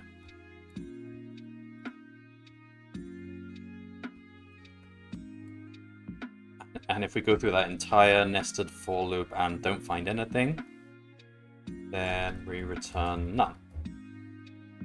Okay, we're getting somewhere now. So, except we need to use these terms.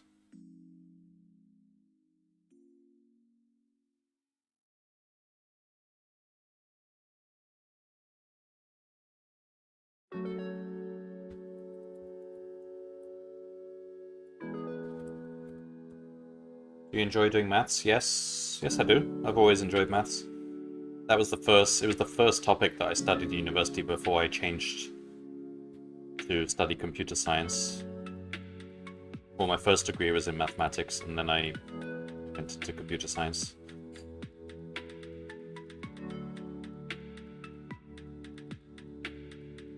I don't remember much linear algebra, though. This particular problem needs a huge amount of linear algebra. It's pretty crazy. Hopefully the next problems won't.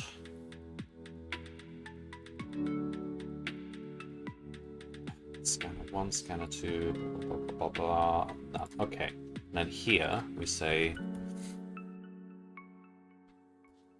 if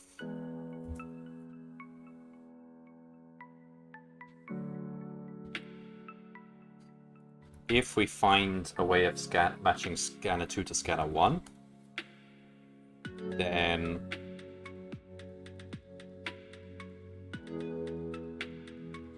we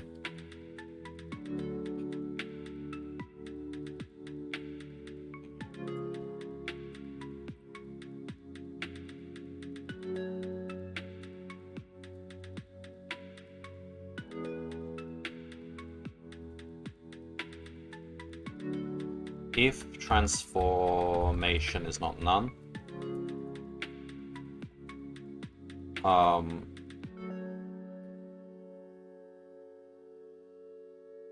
then we put region.append transformation.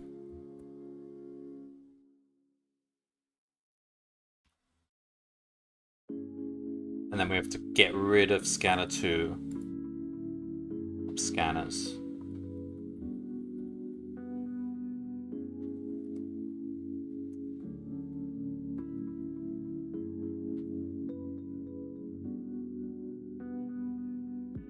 And then break out of this loop.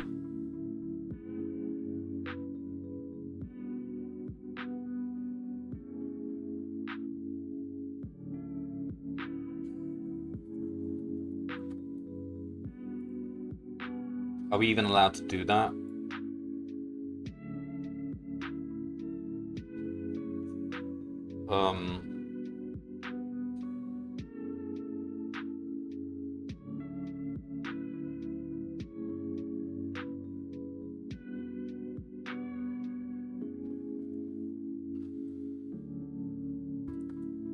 Let's just put flags here just to make sure.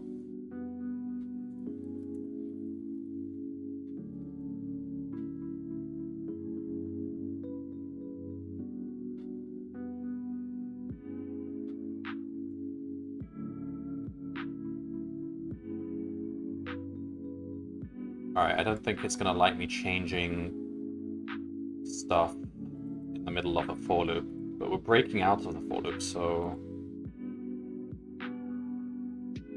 only integer scalar arrays can be converted to a scalar index. What?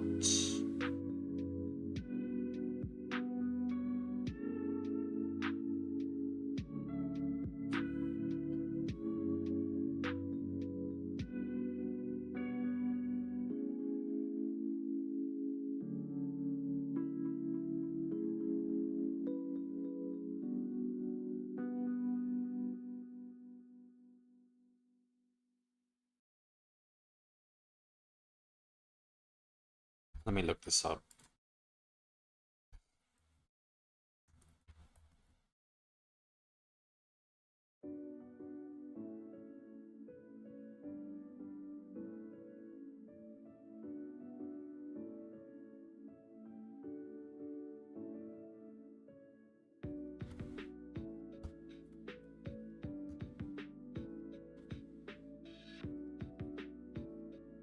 Hang on. This is the wrong...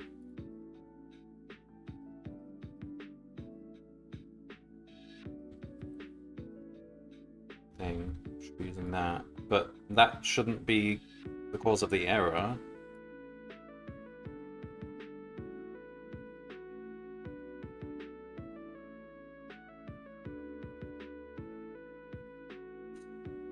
Yeah, no, that wasn't the cause of the error. Okay, now what?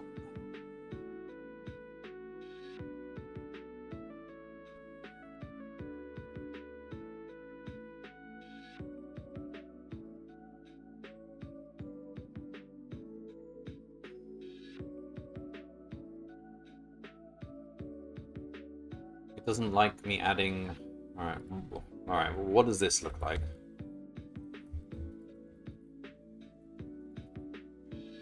Don't tell me it's another matrix.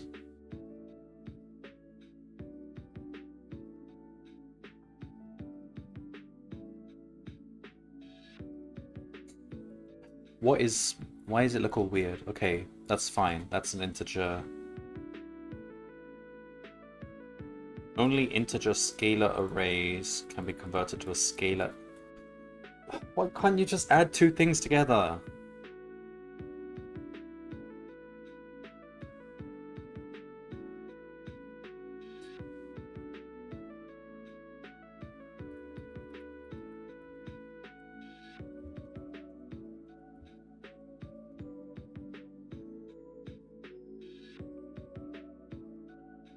Oh, it's supposed to be oh god. It's supposed to be add. That's probably the issue.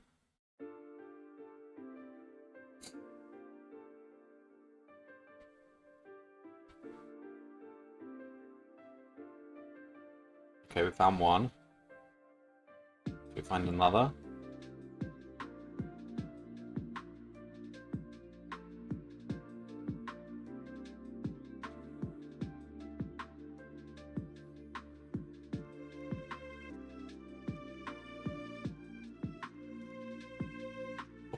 Okay. Nice. Now, so when this whole process completes, which will take forever, we will have a list of all beacons translated, and there'll be a lot of duplicates between them. So to find the number of beacons altogether, we just have to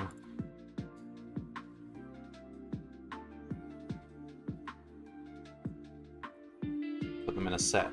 So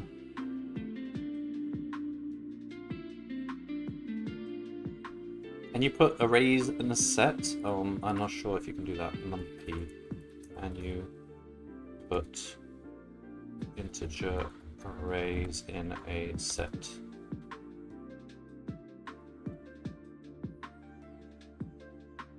No. So we'll need to convert it to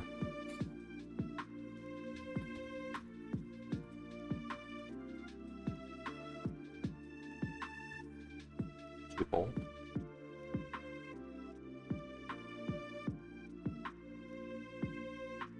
Which is just tuple array. So for scanner in region, for array and scanner, beacons.add tuple array, then finally print length beacons. Oh god, now we have to wait a long time for this to complete. So when we do this,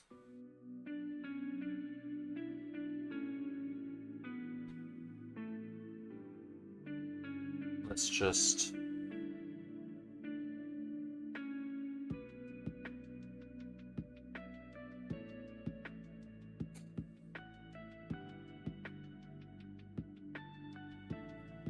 print length of region, length of scanners, so we know what's left. So basically it's when scanners hit 0, we're done. And region will have all 25 of them. Alright, now we just let it run forever. This will take a long time. Okay, so we've got 2 scanners and there's 26 to go. Is that right?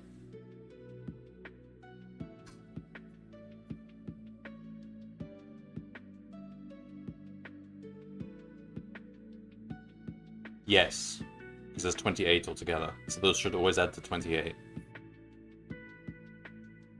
325.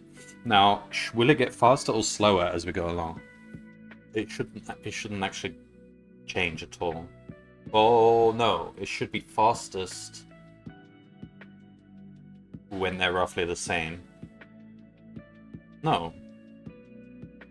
No, it should be slowest when they're roughly the same. So this is the fastest step. Because you're just comparing one scanner with everything. But when we get to the middle, it's going to be comparing like 12 to 13 with 12 to 13. Oh no. That's going to take a long time.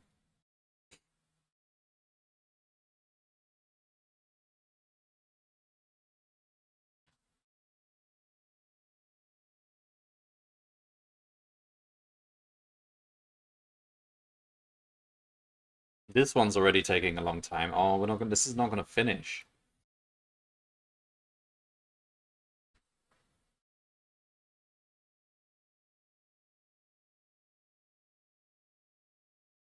$4.24. This isn't going to work. It's just going to get slower and slower.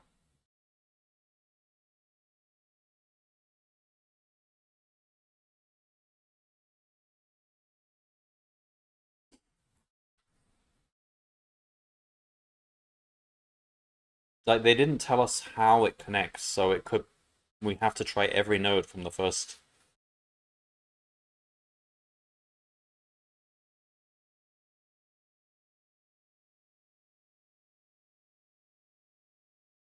I don't see any way to speed this up. You need to look for triangles, because that's like the smallest... Wait, we're not even looking for triangles. We're looking for line segments. Oh man. We didn't even extend to triangles. I don't know if this is accurate enough then.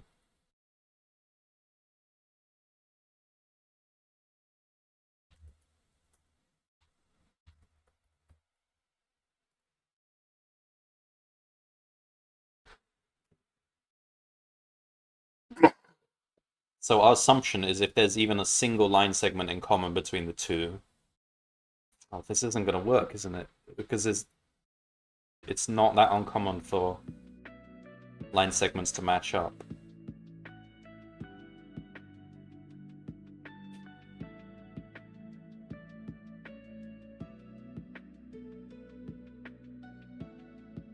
But if we extend to triangles, it'll take 20 times longer.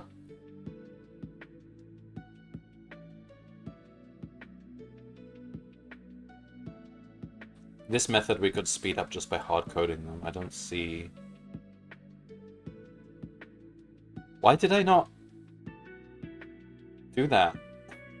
We start again, because this is basically doing 20 times the work every step. How do I do this? Just Stop.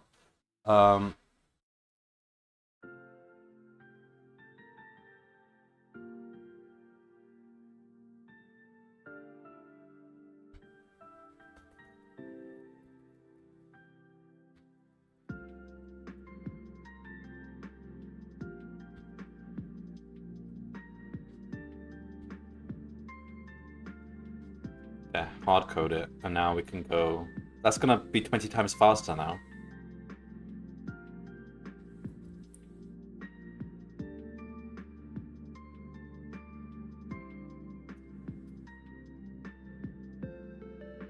Where did I use it? It was here. Yeah, we were doing that every time. Okay, do that.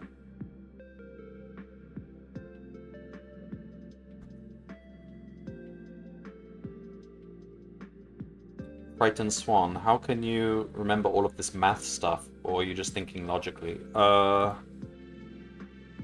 don't remember a lot of these math things. I'm just kind of Googling them, looking on Wikipedia constantly.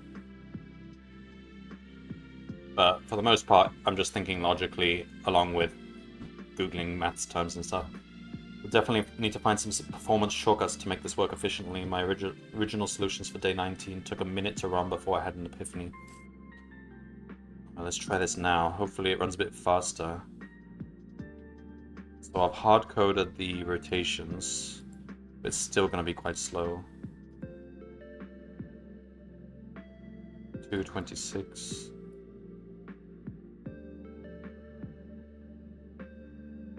Yeah, because I don't think this is even going to be correct, because I'm only using line segments, and it's pretty high chance that line segments can just happen to match. By chance. I'll just try it anyway and see what happens.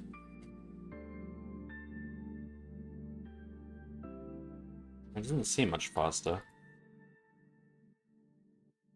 So we've stored the matrices.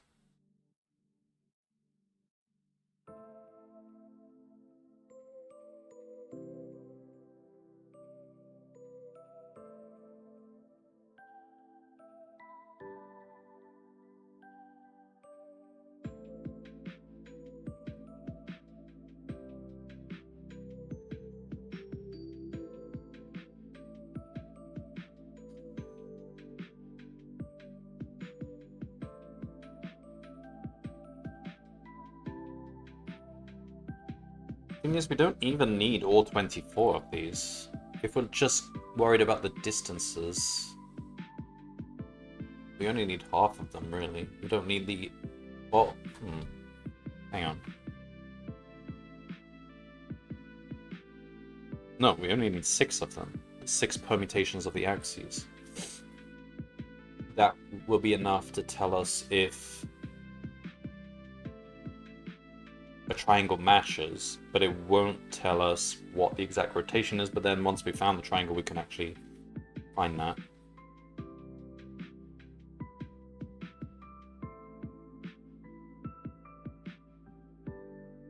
So maybe we don't need all these rotation matrices. So that will cut it down from 24 to 6.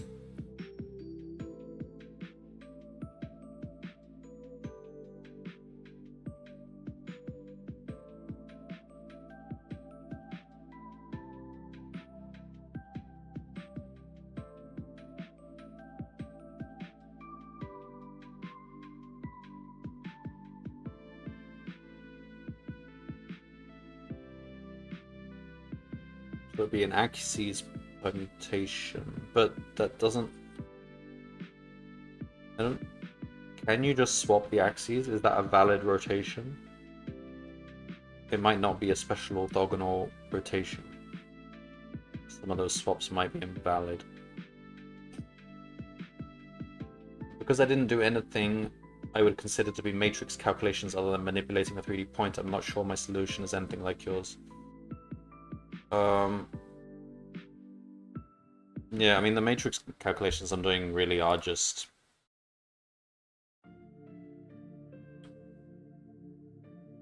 applying the 24 rotations to a point, a point.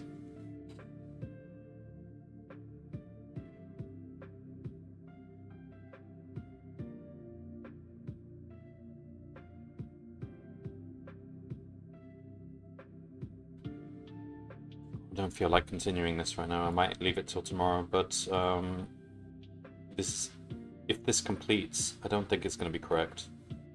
I need to do what I just said and consider only the 6 permutations. And if we find a triangle there, then we go and find the full rotation. But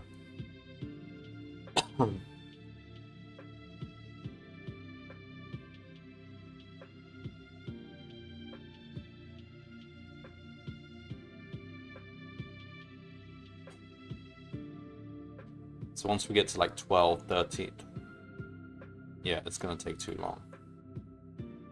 I mean, it's getting somewhere, but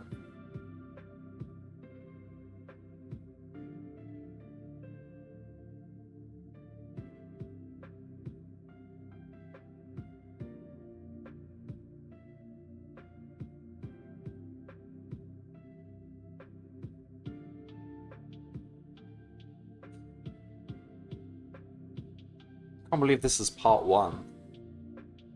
What on earth is part 2 going to be?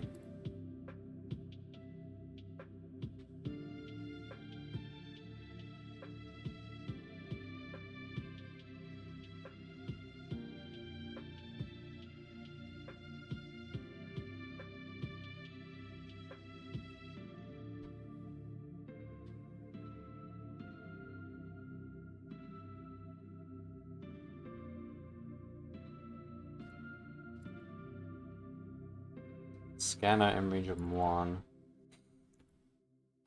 Like, I've done the most general case where we don't... So we've collected a bunch of scanners which we've already solved, and there are other scanners to be added. I don't know which of the added scanners we should be dealing with next, so I just try all of them. But it could be that the example they had, they always used the last scanner they added to find the next one, but that might have just been coincidence.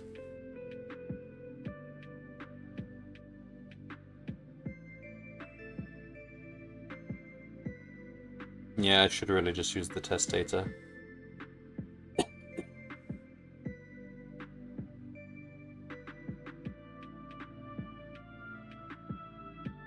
think this is going to take too long at this point.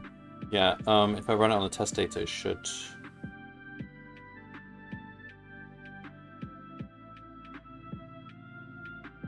duplicate, and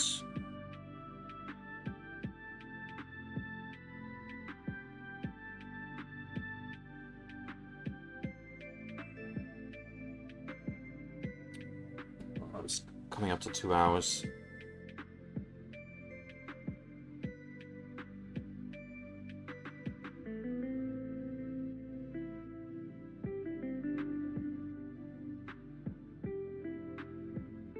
Alright, so they added 0, then they added scanner 1.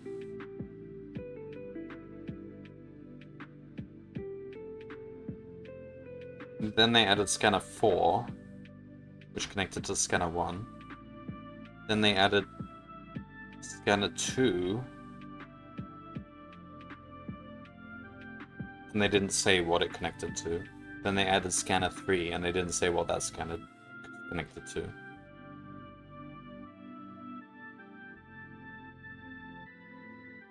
So like if they went in a line, then that would cut...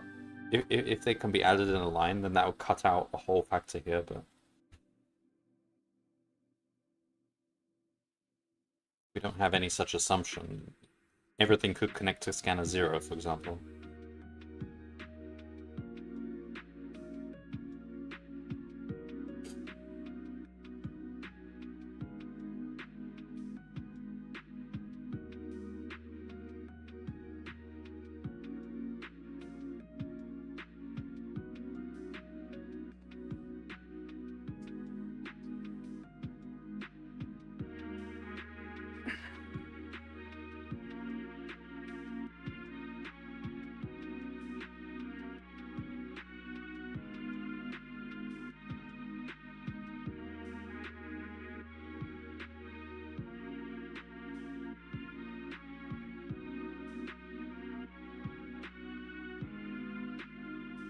We don't necessarily need to use vectors either. We can use raw distances, Euclidean distances between.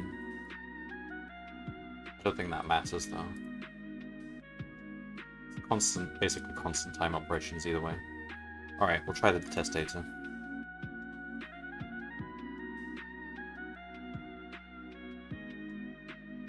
The vectors will be more reliable, because many different vectors could give the same Euclidean distance.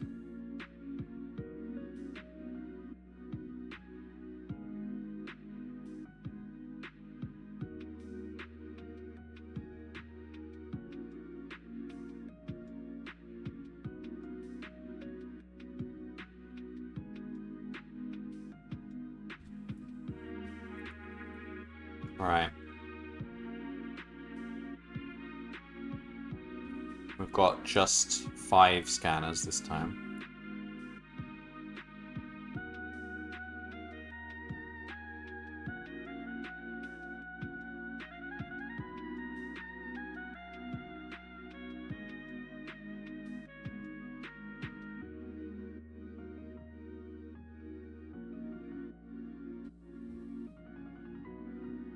$95.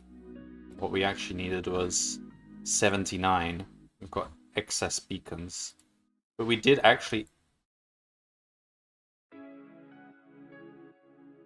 yeah, but these are not triangles. That's the problem, isn't it? So we're adding...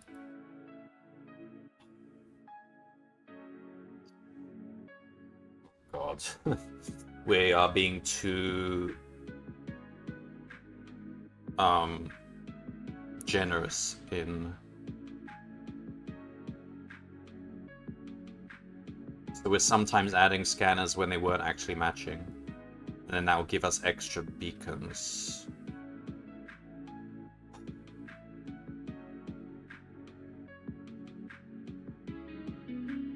So I think that will be solvable if we can solve that if we go to triangles. So what, I mean, if we've got matching line segment, then we only need to go to the next.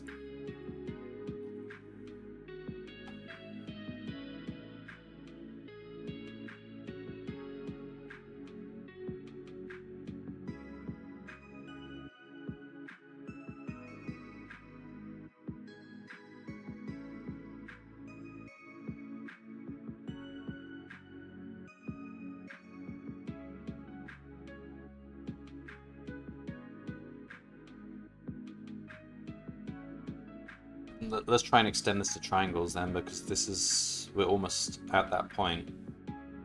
So now we've got a line segment which matches. We just want to extend it up to a triangle. So say for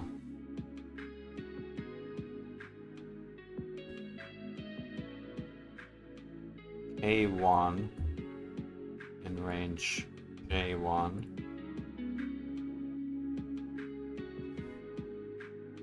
E1 equals scanner 1, A1. Okay, so that's the third point.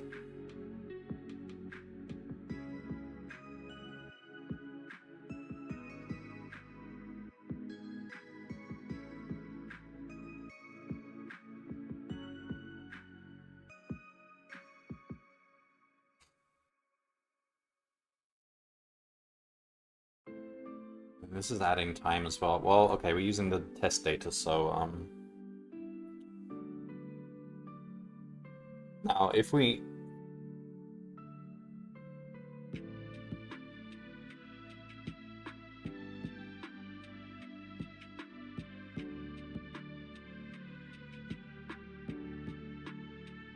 could take a probabilistic approach here. Like, we've got 26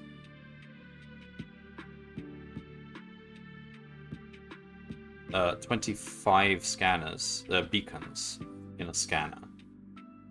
If 12 of them match, it's like if you just pick any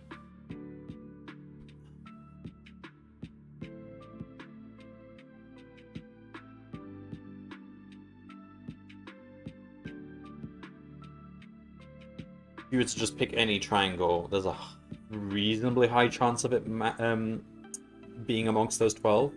So if you just repeated that like a few times, pick random triangles until you're satisfied that you've picked enough. Like, if you just did that 10 times or something.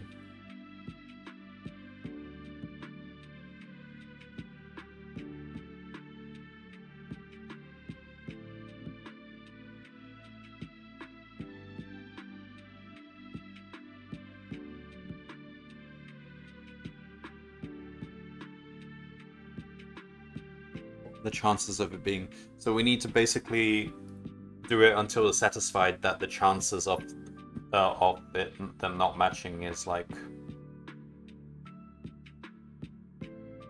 less than 10% or something. I can't be bothered to do the maths now, but maybe that would actually work. Probabilistic approach. Then we don't have to exhaust all triangles. We're basically exploiting the fact that we know that if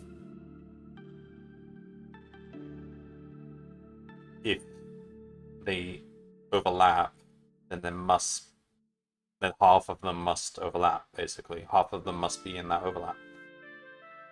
Half the nodes.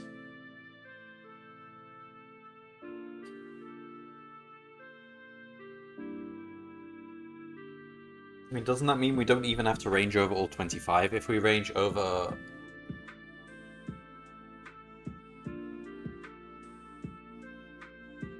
Do they always have 25 in them?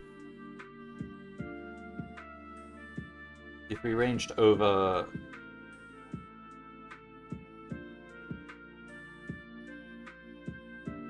like...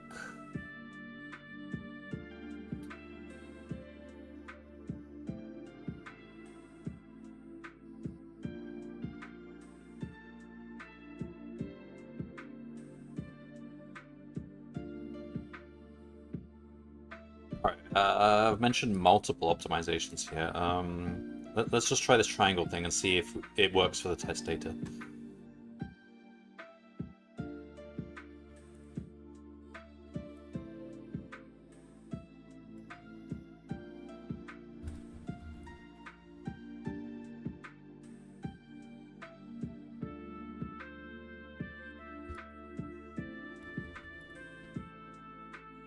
So then we've got AB1, AB2, AC1 equals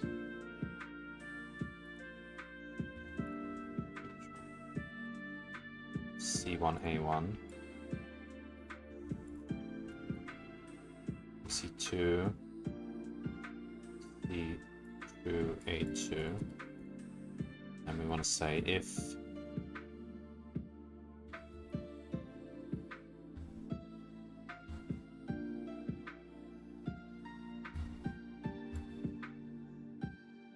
and then let's do that again for the last edge. I don't know if that's even necessary, so it'll be BC1, C and B.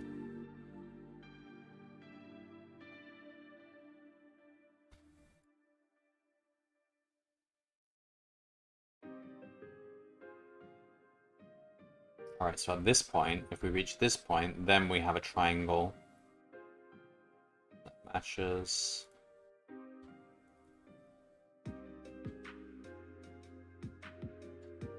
And then we just go from, take the vertex A1, A2 to work out the translation.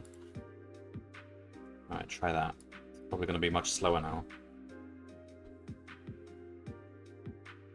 But not that slow, because if we found the line segment, there's a high probability it's already part of the triangle, in which case it wouldn't take long to find the third vertex.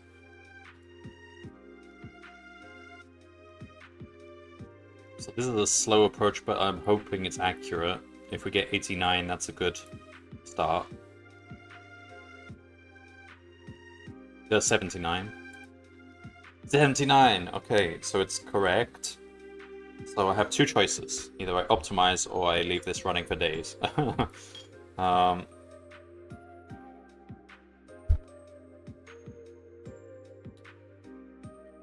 So something I said earlier is a very easy change to make. And that's to just not go through the whole scanner one, but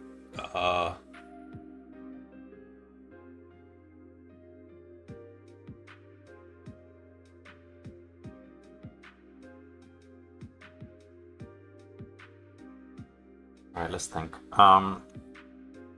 If 12 of them in common,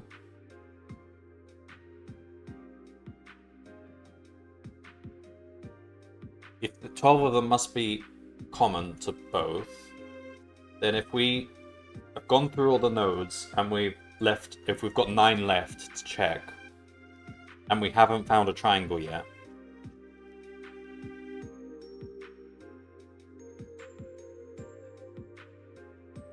then we already know that we're done. There can't be any match. Because if there's 9 left, then the 3 that match must have been in the ones we checked. So if there's 9 left, and that's like half of them, just less than half of them, then we just stop, right? So if length of scanner 1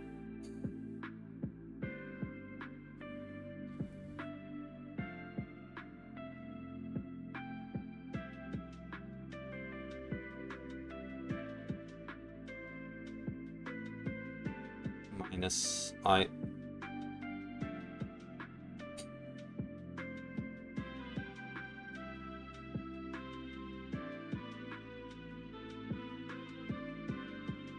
minus I1 is less than or equal to 9. Is that right?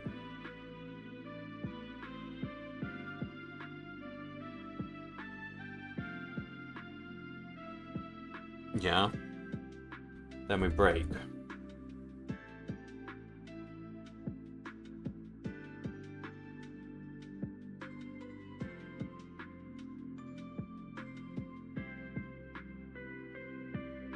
Okay, just add that. See if that still gives the right answer. Does that speed things up a bit? I mean, we're kind of cutting that down by a half. But there's still exponential.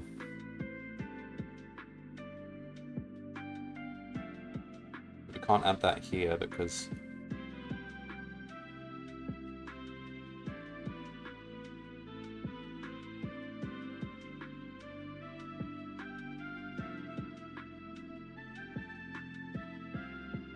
Wait, we can. We can do that in all three. We can actually just ignore the final 3 vertices fully, can't we?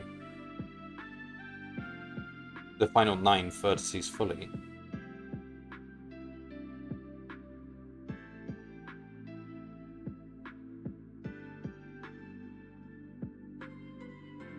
Let me just put that thing in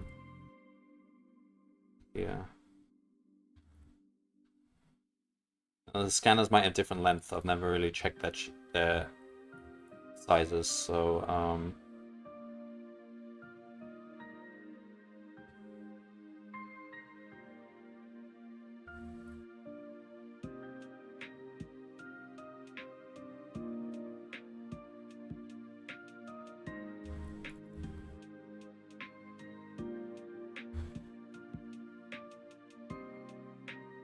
run that again, make sure we still get the right answer.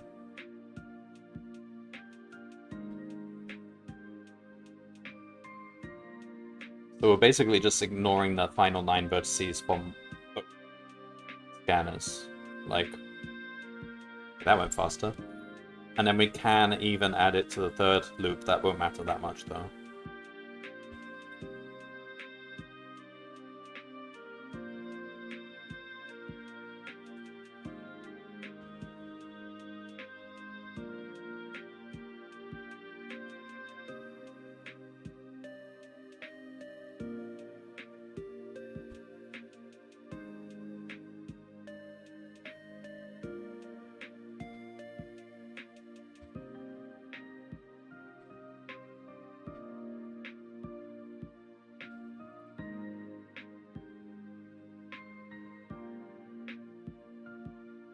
Alright, try that.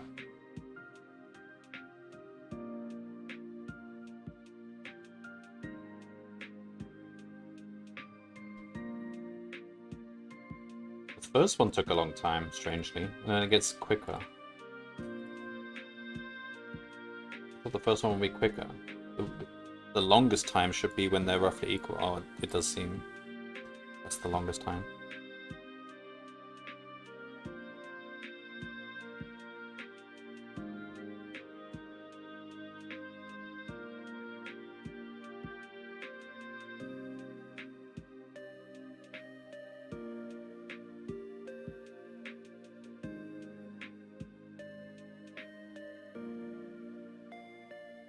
I mean, all we really needed to do is just cut off the final 9 from the original.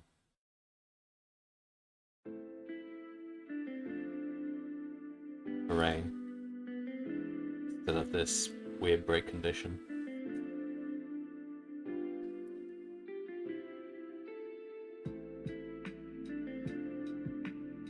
Why is this taking longer now?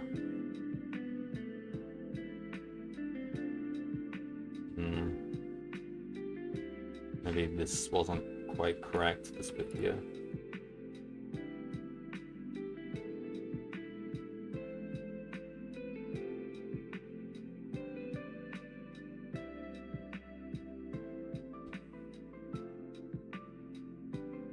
We just made it impossible now.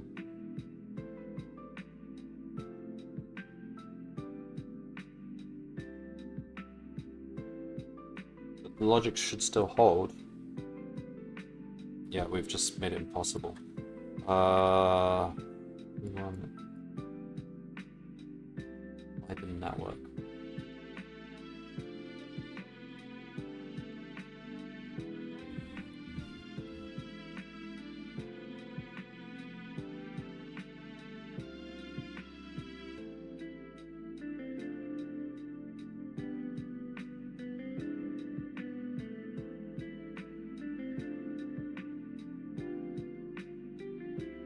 But we can add these here. I1.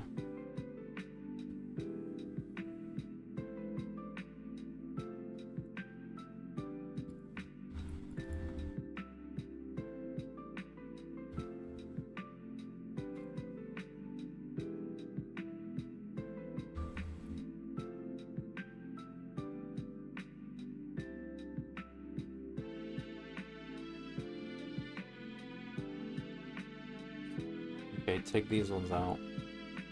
Or just leave them in. I don't know. See what happens now.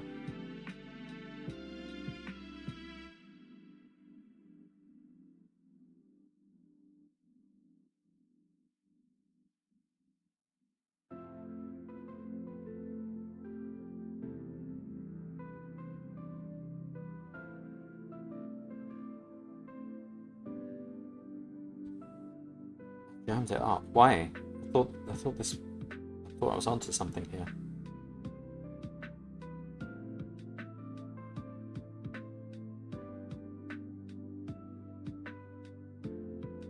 Or should it be continue, not break?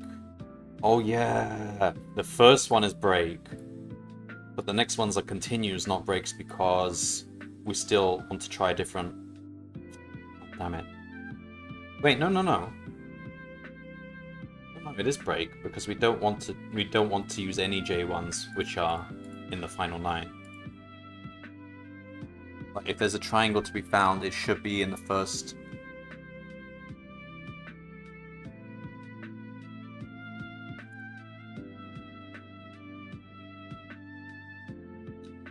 Oh.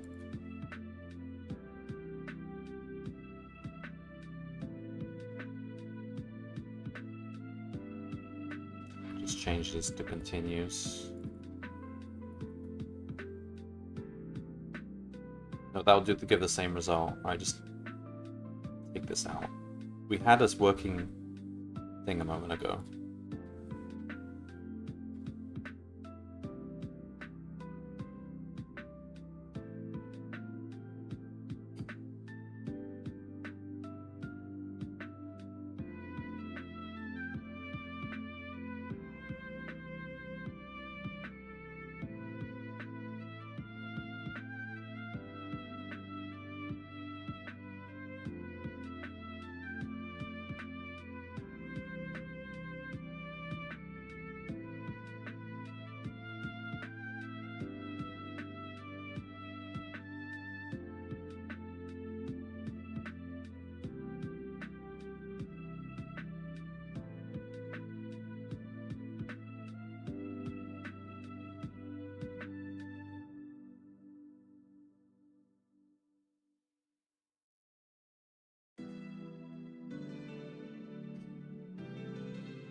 Not working.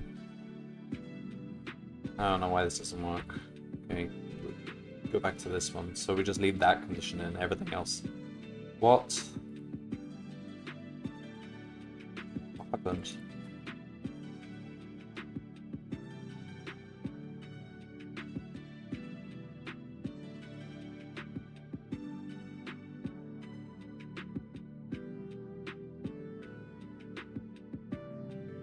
Broke it.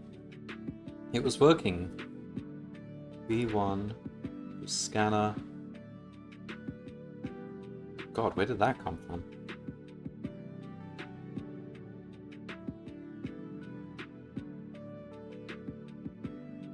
Wrong array.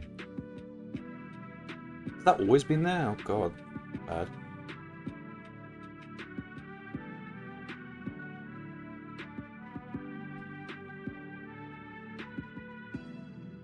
It shouldn't have worked then. If I must have just added it recently.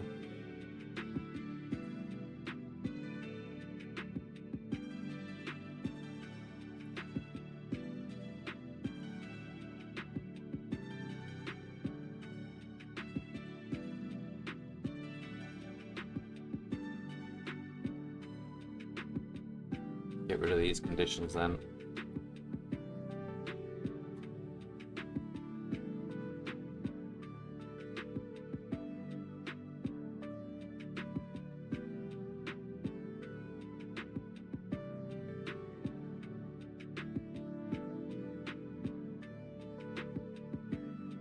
What's happened? Oh my god. It's broken.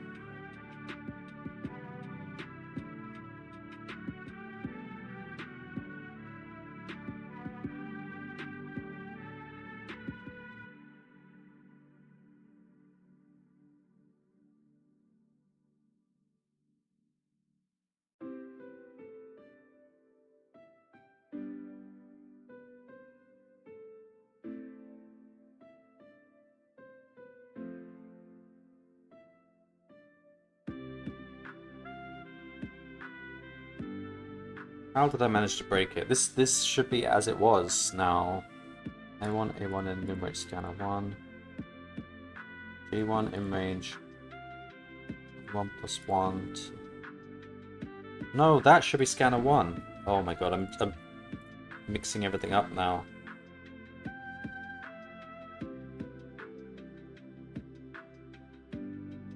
Okay. Scanner 1, scanner 1. Rotate to scanner 2, rotate to scanner 2. And this one is scanner 1. This one's rotate to scanner 2. Okay. That should be fine.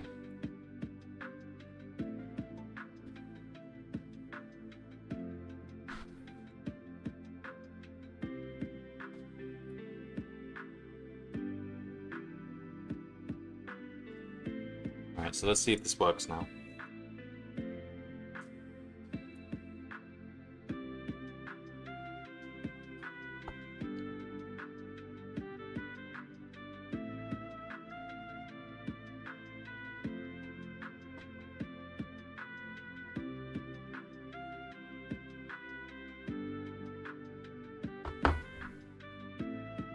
Okay, that's correct. Now the idea was to just add that in. See if that still works. That should cut it down further. So we're only looking at our line segments in the first section, and the final 9 elements are ignored. Okay, good, that's even faster. Now, for some reason, it doesn't work when we take it... when we look at...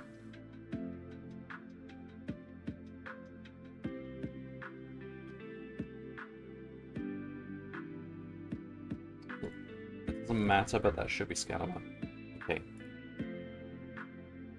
Oh, it might matter. If the scanners are not the same length, then that matters.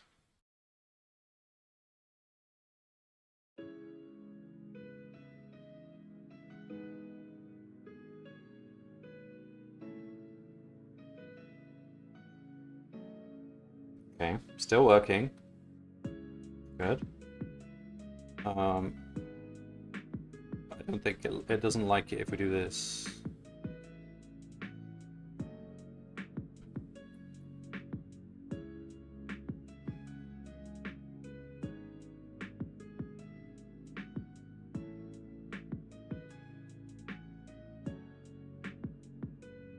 Okay, it's fine. I think it's because I mixed up the names of the scanners and then do this as well. It should just get faster and faster now because we're just always dealing with an array of size. Oh, look how fast that was. And now, in theory, we should be able to add this as well. And this. Like, this is the third point of the triangle. Yeah, okay.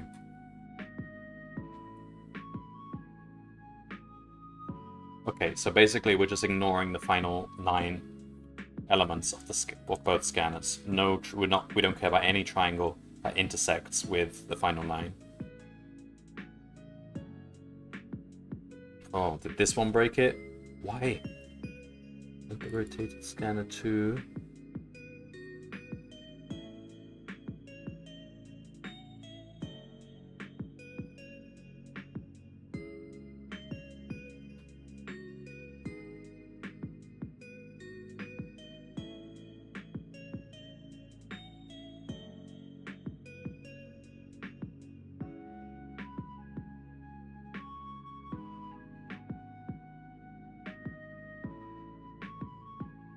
Fine. For some reason we can't put that condition in. I can't imagine why. But it works if we comment that out.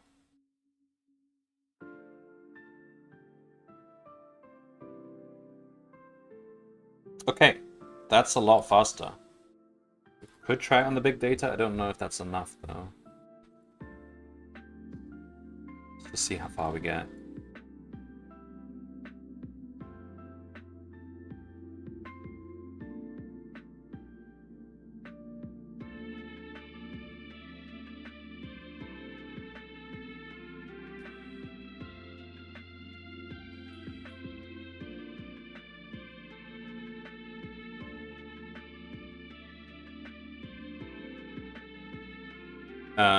So the other thing I said was something about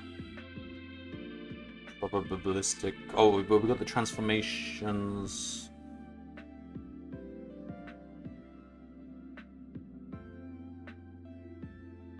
Hang on.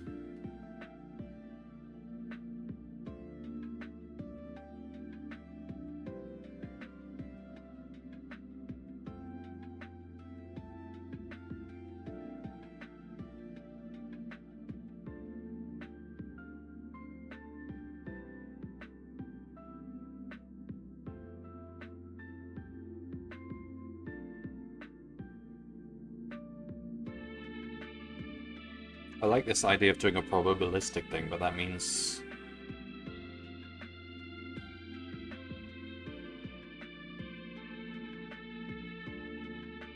we just have to pick random triangles from each several times.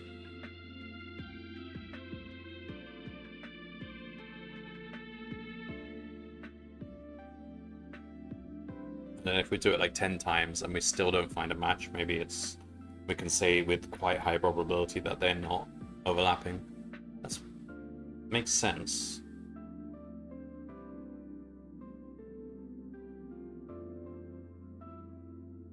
And it should, in theory, be faster than doing this exhaustive search, but...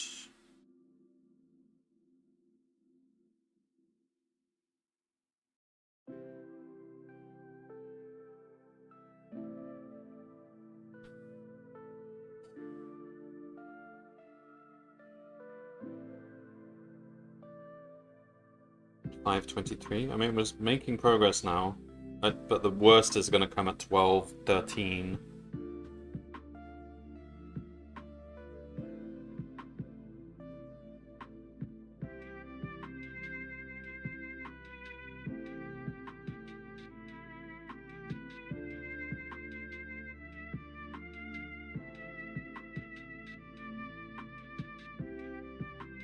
Um,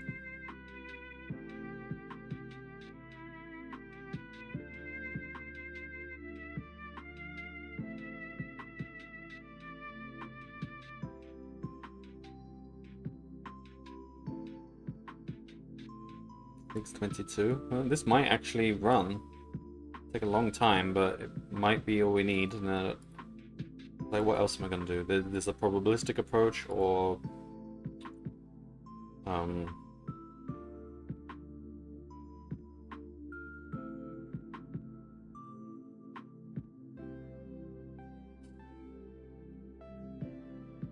you don't even have to try random triangles. You could just try a bunch of random lines, and if a certain percentage of them have matches, then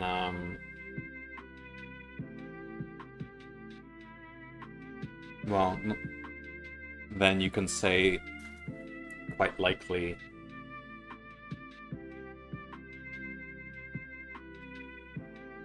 I can tell you part 1 takes about 170 milliseconds on my machine. It looks like we might actually get there in the end. 7:21. I don't know how much longer these 12:13. If that actually runs in a reasonable time, then we're good. But yeah, this is definitely a slow approach.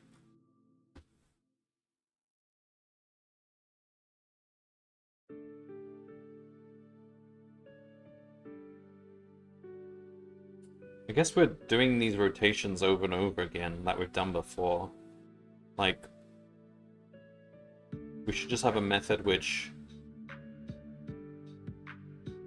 caches all the rotations of all the scanners, so that I never have to do that again.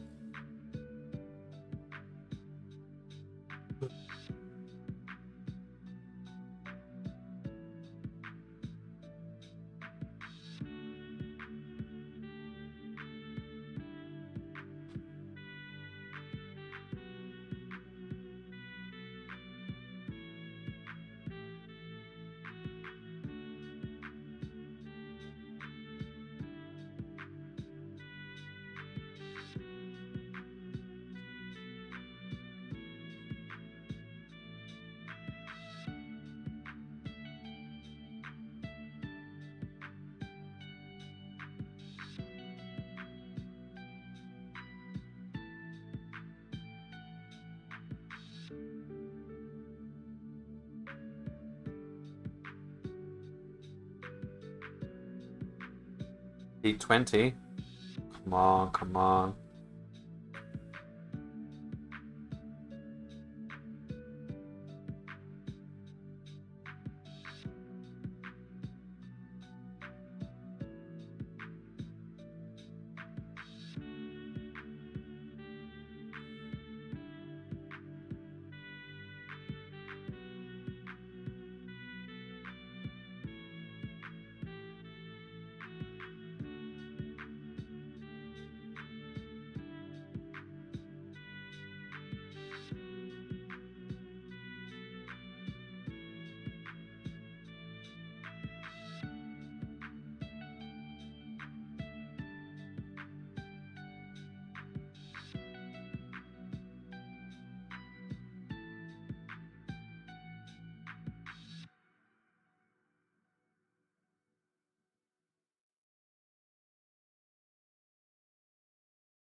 God, part 2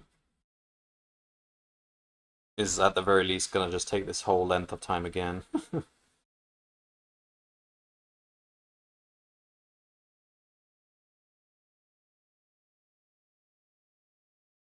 uh, I don't know. I can't think of any major. Definitely storing all the rotations of all the. Oh, what was that thing I said? For working out whether a triangle of distances is common to both, you don't need all 24 orthogonal matrices. You just need the 6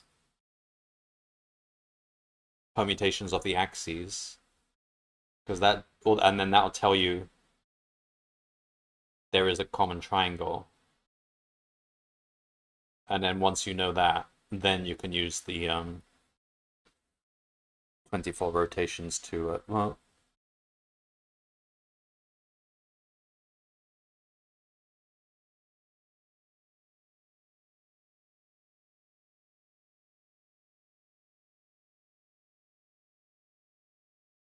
Yeah, because we're ordering them. We're saying A, B, and C has to match A, B, and C in this specific order, which is just a bit. We don't need to do it that way. We can just say A, B, and C could match B, C, A, or minus A, minus C, B, or whatever. So we don't have to have this much depth in the for loops. We can look for permutations. That should make it like 4 times faster, really.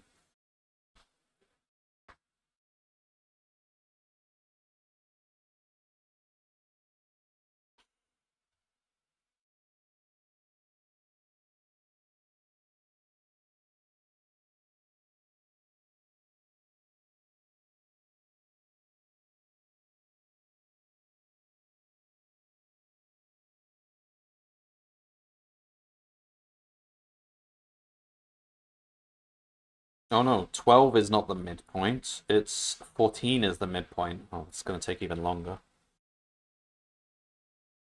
So we'll get to 1020. The worst one will be 1414.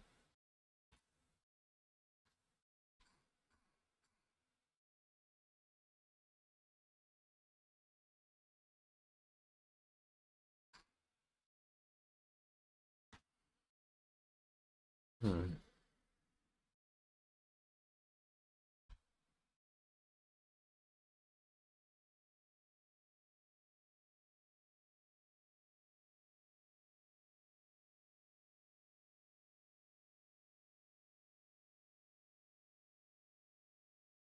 I just realized that we didn't need to do it this way. I should have just tried node 0 against everything, added all the ones that matched, and then we never have to touch node 0 again. everything will just be matched to 1, 2, 3, and so on. Well, that's way faster.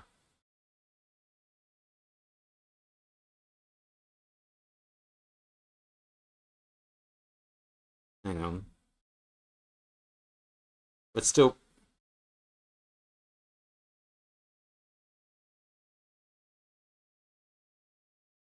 No, it's not. It's still quadratic. Hang on.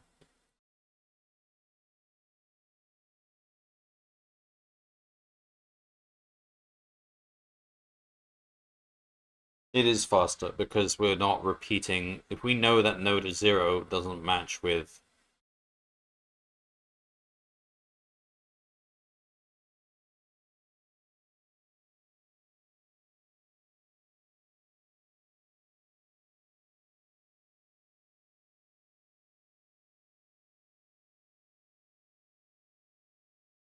It's faster, but it's not hugely faster. It's just, it probably would save a bit of time. It's still quadratic, but it's just we're not repeating pairs of scanners we've already done before.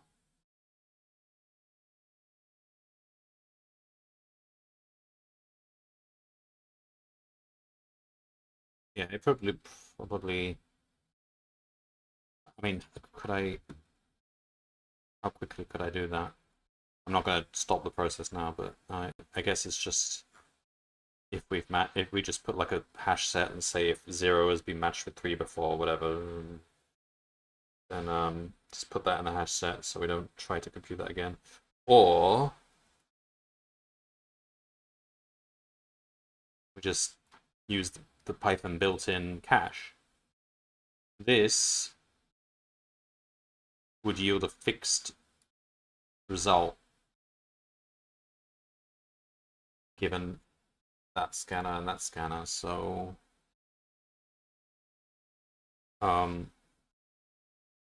just cache it. So that if we that and that's slightly slower than just not doing that pair again, but it's an easier way of doing it.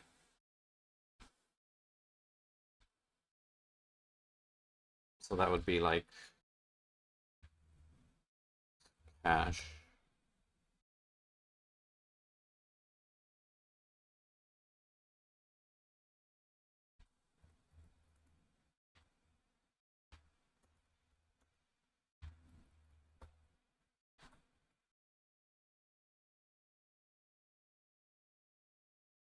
Try that afterwards. It might be much faster.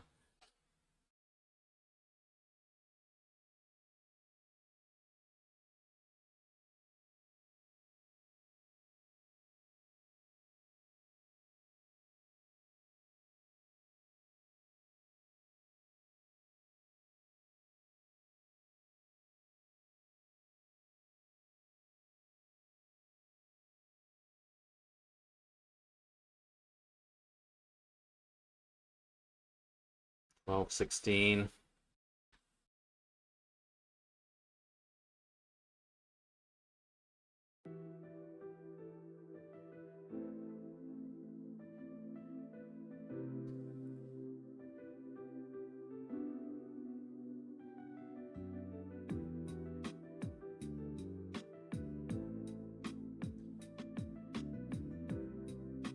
Yeah, I think caching that will be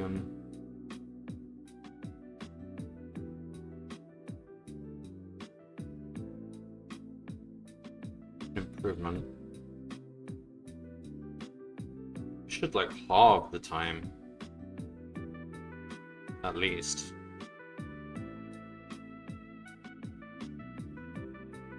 Which means there's still time to do it. Oh. We'll stop the process at this point.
13, 15.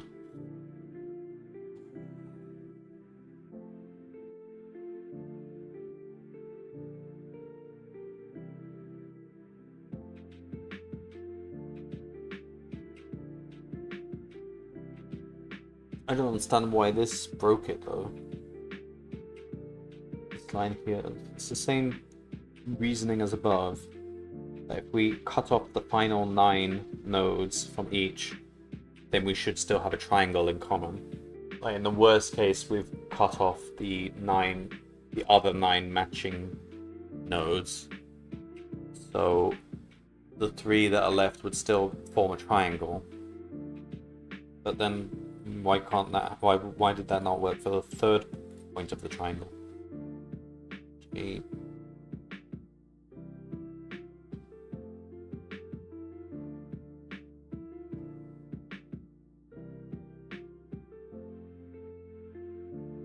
I mean, that worked here.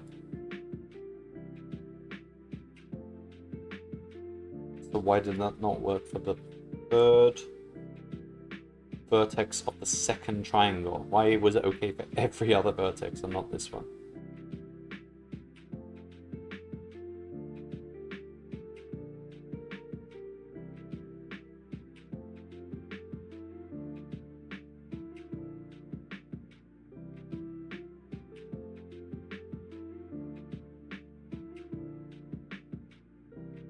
That is odd.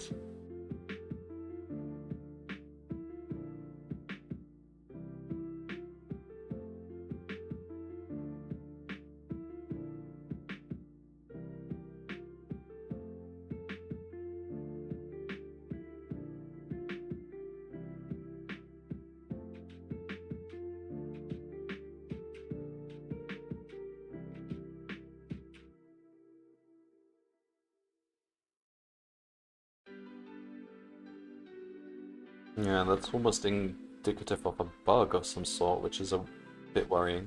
Like, it should hold for that. So am I doing something differently for that specific vertex? Alright, we're on 14, 14. We're over the hill. It should be exactly as slow.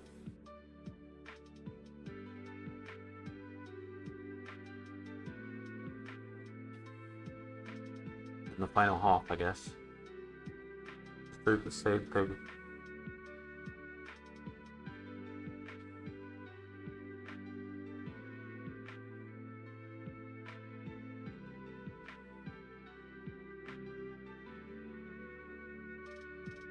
No, it should be faster. Because the rotations have already been applied to the ones we've stored. So that means we have fewer scanners which need all 24 rotations for them. So it should get faster from now on. Hopefully.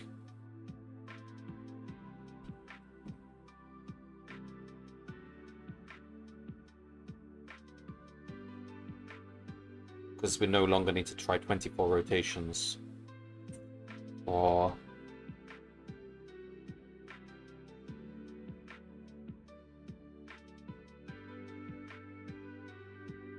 oh, no, it should be this. No, I think it'll still be the same length of time.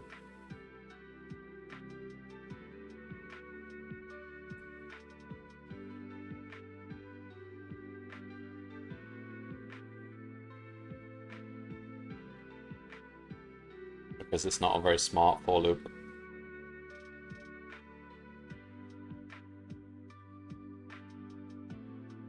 That's why we needed caching.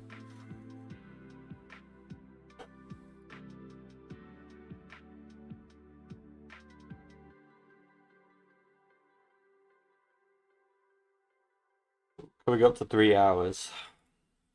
I'm gonna have to stitch the video together, and it's gonna be like 4.5 hours of me just not doing anything. Team 13.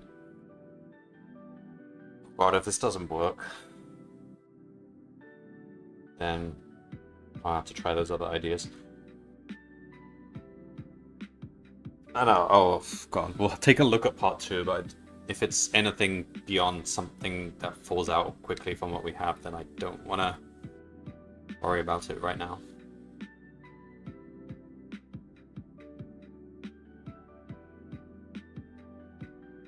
fast forward through the staring at the code. I mean, I've been tempted to edit my videos, but for posterity, I've always kept in all the downtime. I think the worst cases I've had were like 6-7 hours. Fairly quick to go from part 1 to 2. Well,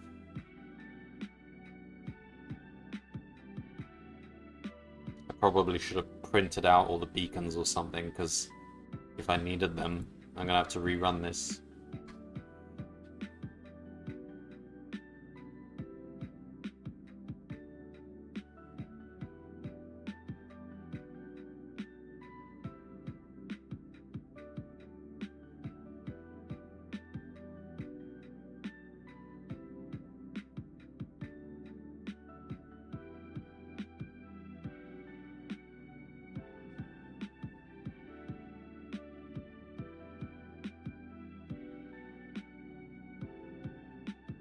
Yeah, I should have just printed out all the translations and all the beacons. That's all the information needed to rebuild everything.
Yeah, that does happen.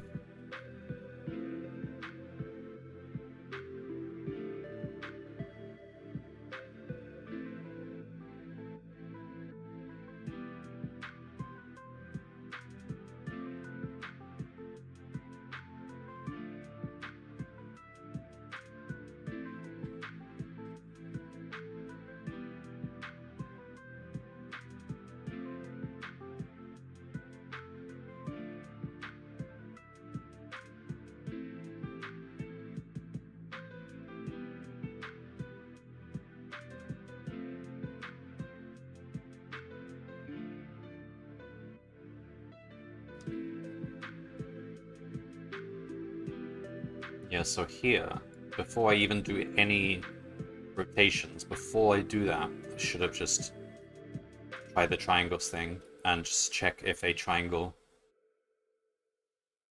edgewise matches a triangle edgewise in the other, independent of the axis, independent of directions.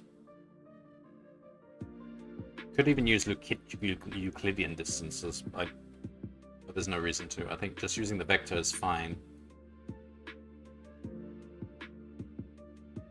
But we ignore signs and permutations. So that'll be a lot quicker. And if it's a yes, then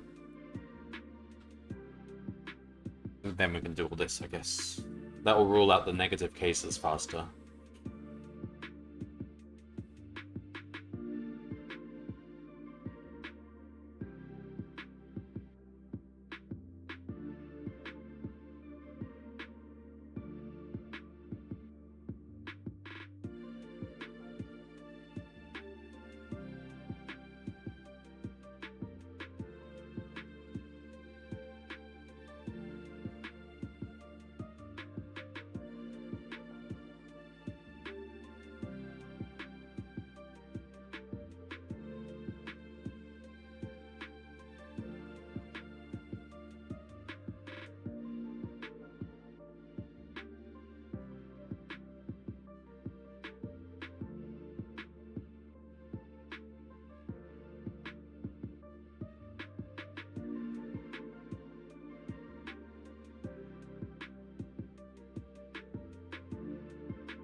110.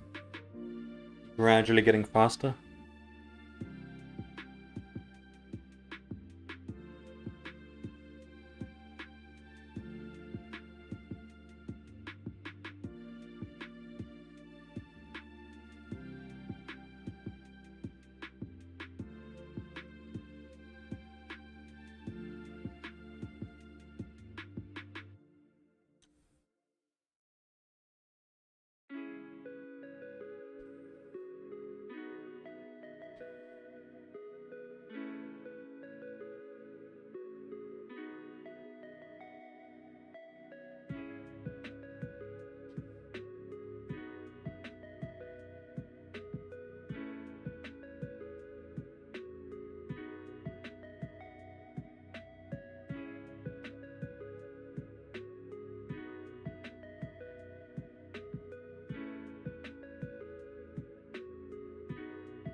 I mean,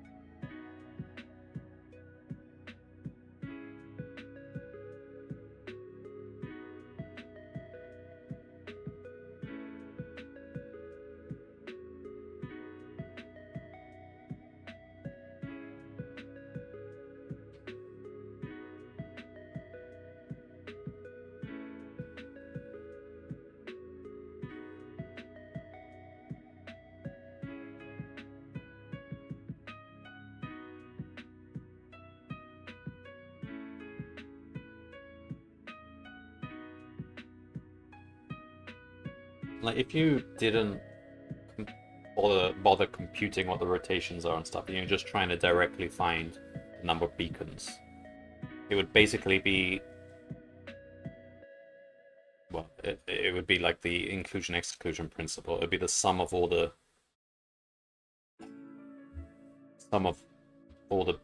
lists of beacons in the scanners minus all the intersections.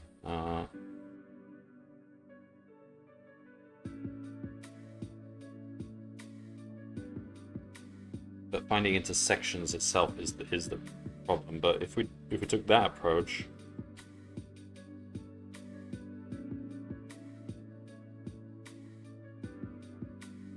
no, because there might be lots of intersections between scanners.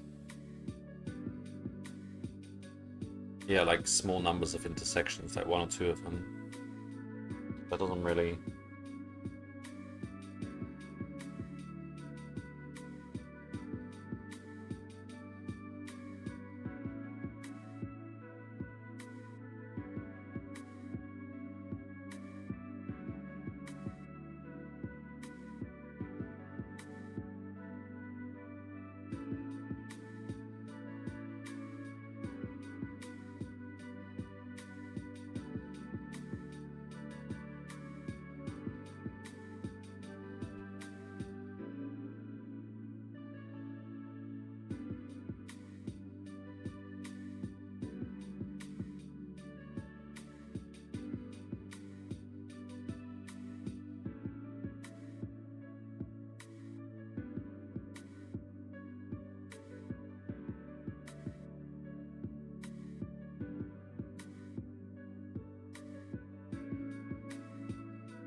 I never really used the fact that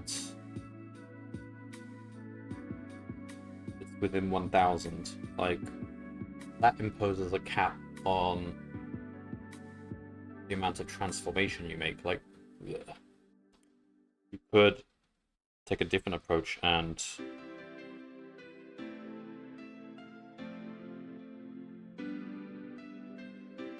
Um,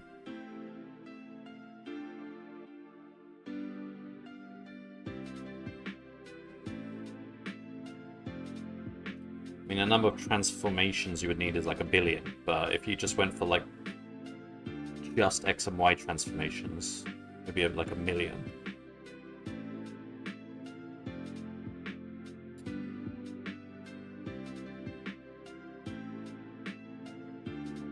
And if you tried all rotations and XY translations. If you tried all rotations and XY translations, that would be like I don't know, 24 million or something. Maybe a bit more because there's negative 1,000 as well. So I don't know, like let's say 50 million.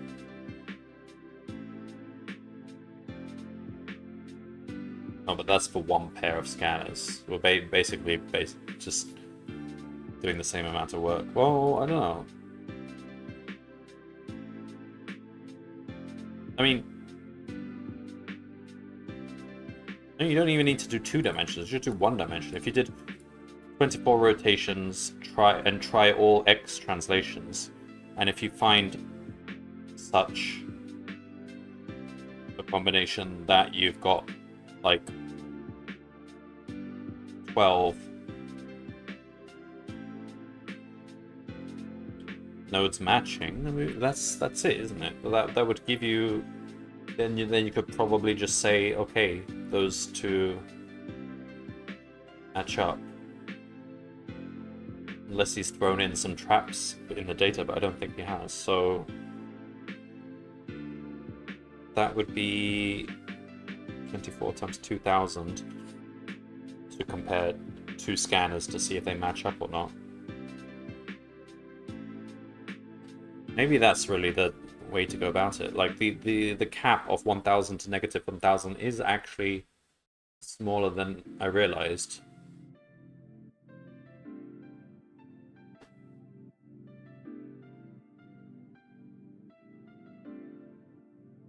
So ranging over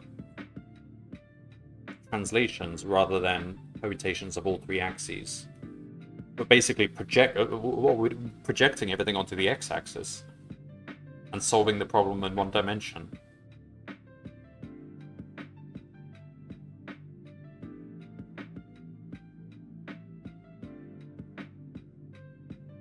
I think that might be the way to go.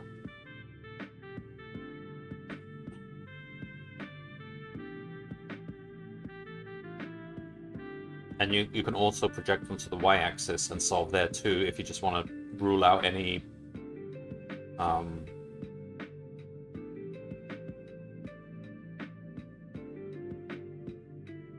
yeah, you could separately do that for the X, Y, and Z. Each would take like 24,000 or whatever operations. And if you get a yes in all 3, like as in there are 12 in common in all 3 axes, you don't need to check that they are the same 12. Then you'd be pretty confident, wouldn't you? Huh. I think that's probably the better way to do it.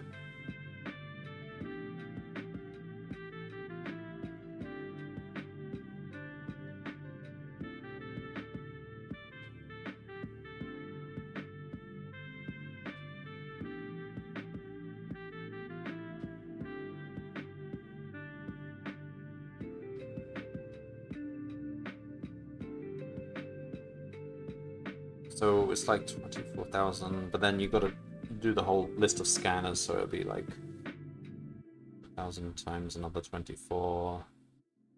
It's like 500,000, and that's you do that for each pair of scanners.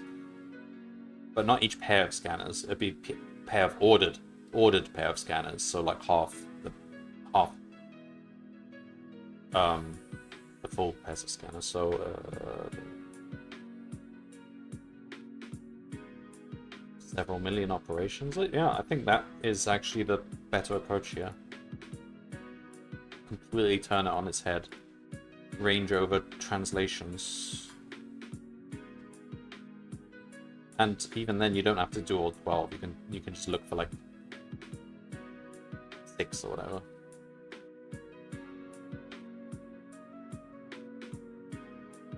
Well, no, I mean, when you find a translation and a rotation, you can just apply it to the whole list of 25, and then you'll immediately see how many match. See? So,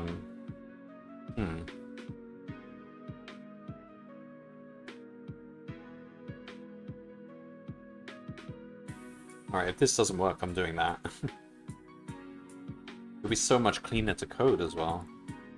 This is grotesque.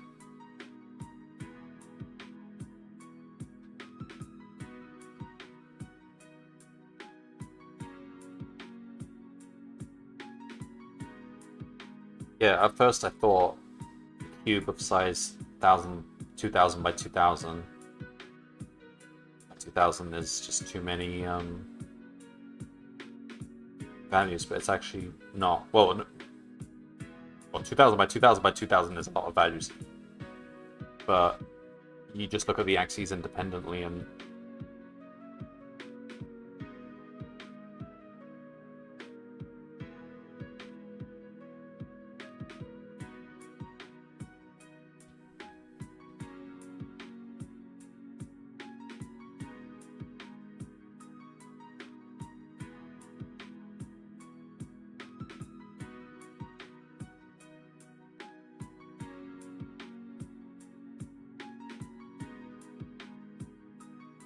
the axes are independent problems, aren't they? Like, if you find the translation that works for X,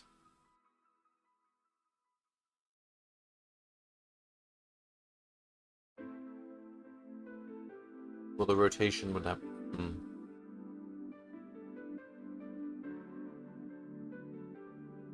You might need to apply the rotations first. So you try all... So for each permutation, each of the 24 rotations, you then project into X, Y, and Z, solve those problems independently, and that would give you... Each would give you the translation of X, the Y, and the Z separately, instead of combining all three. Because you can just add on the translation. Just shouldn't, like... Whatever you translate X by, it shouldn't affect Y. Ah. If we get the right answer here, though, we don't have to worry about that, but...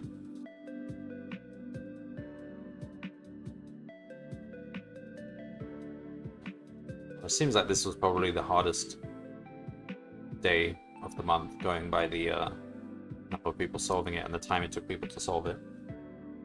The leaderboard. Oh, 25-3. Come on, we're so close. It shouldn't take this long for these ones. Don't get stuck.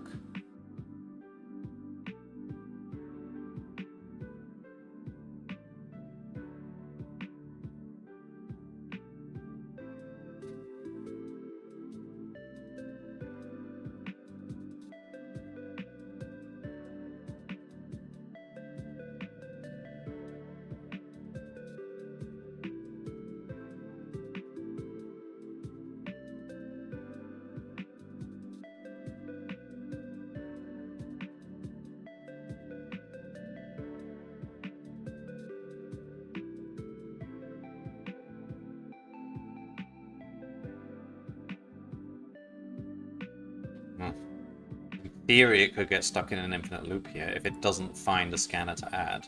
Hope that's not what's happening. How could that happen? That would happen if...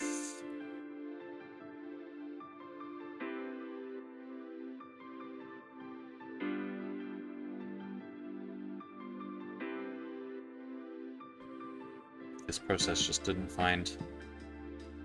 Like, we...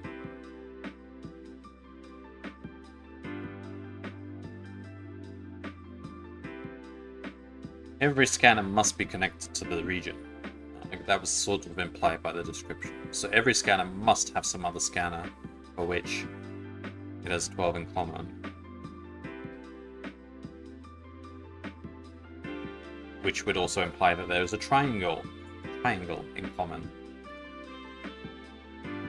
We know Eric is tricky with his data, so I wouldn't put it past him. the data, yes, but the description, I mean, the wording was not great, but the description, as I understood it, seemed to imply that it forms it should all form a region because, what's the sentence I'm going off? It says,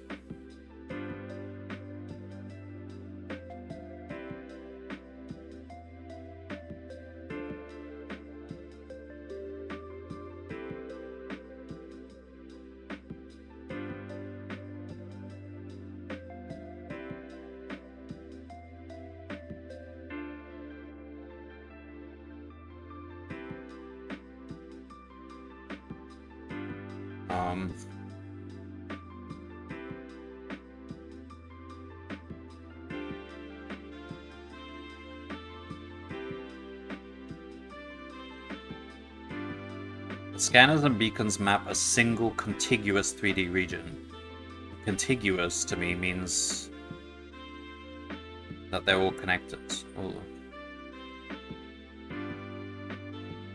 Yeah, because if it was two separate lines of scanners, it wouldn't be a single contiguous 3D region. It would be two contiguous 3D regions. So I think that should mean that... God, it's stuck, isn't it?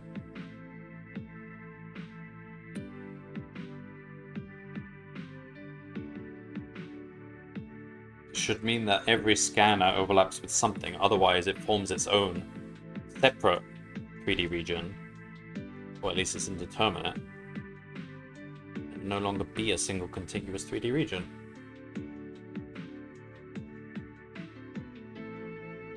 The wording is just kind of vague.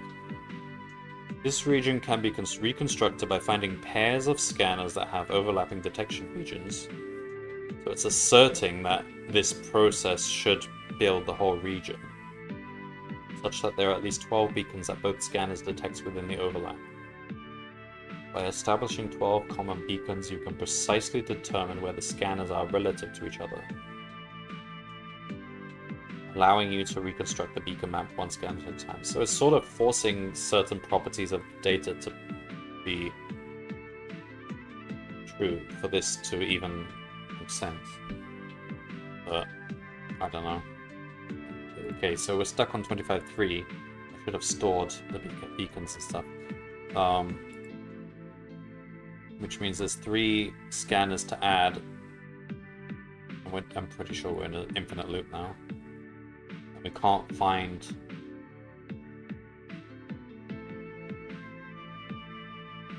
any way to add any of these 3 to our 25.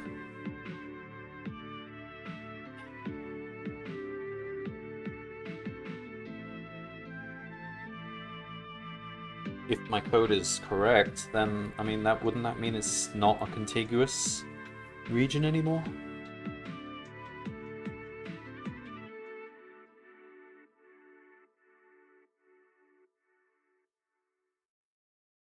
I think next time I've got to try that other approach, just project onto the X, Y, and Z axes separately, solve the separate problems.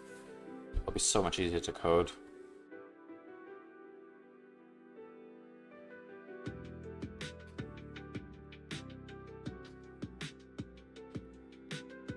Man, I need a nap now. Staring at this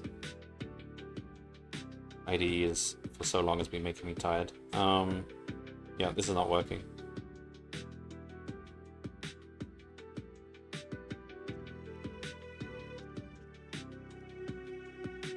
And it kind of makes sense that it failed here, like towards the end, because basically those 3 that can't be added, they may have been found early on, but we couldn't find anything to add them in, so they just kept on coming up and up again and again until they're the only 3 left.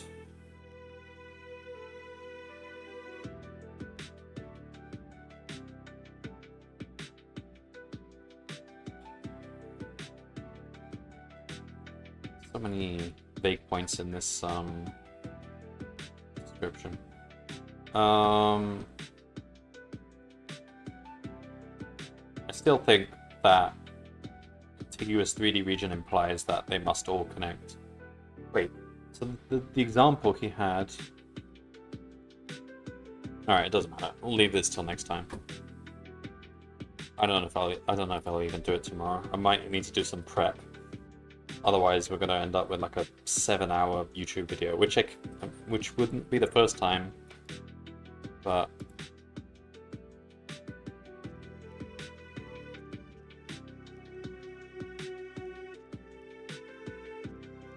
Today is one of those days where my code is nothing like yours. Yeah. I think tomorrow's code will be nothing like today's. I'm going to completely rewrite it. Range over translations instead of triangle rotations.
Now I'm trying to work out if this even is correct, this thing I did about cutting off the final 9 elements.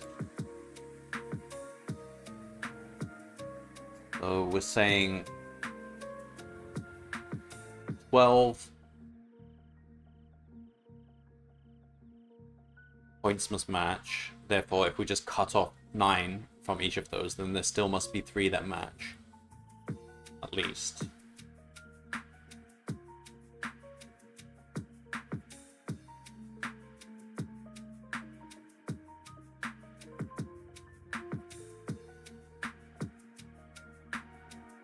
Something seems a bit off about the way I've done it, though.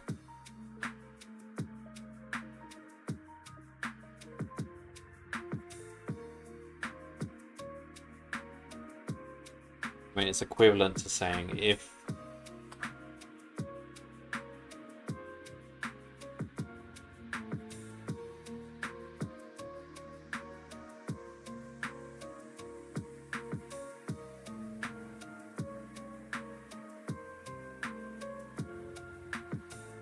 Oh...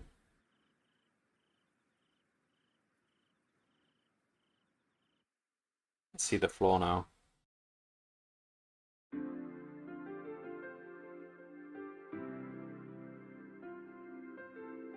We're not cutting out the same 9 in each of the scanner lists. We're cutting out a different 9. Ah, okay.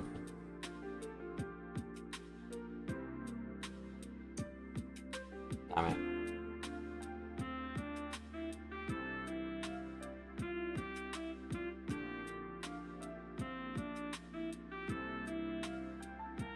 So you can't do it for both scanner lists. You could do it for the first one. First one, you can say, okay, if there's a triangle that matches, then it must be in the. Then if we get to the final 9 and we still haven't found it, then we haven't found it. That's sound. We can do that. Everywhere else, we can't do that because it may not be the same. Oh, damn it! So it has to be like that. You can't do this. You can only do that for the very first loop, because they're not necessarily the same points.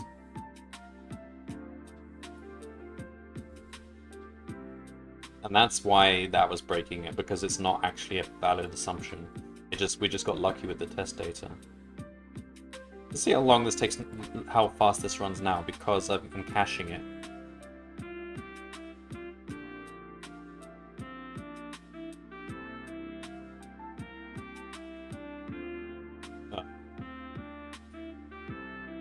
Ah, can't cache list. Just make it a tuple then, because we're not changing it. Oh, we are changing it.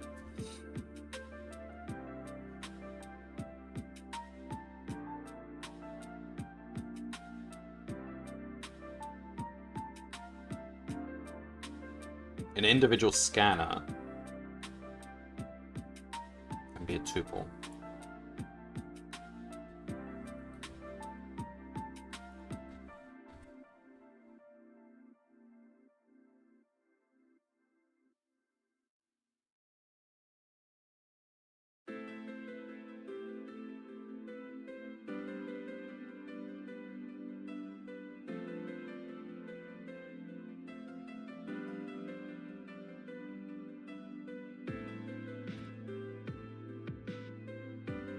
That should be a tuple.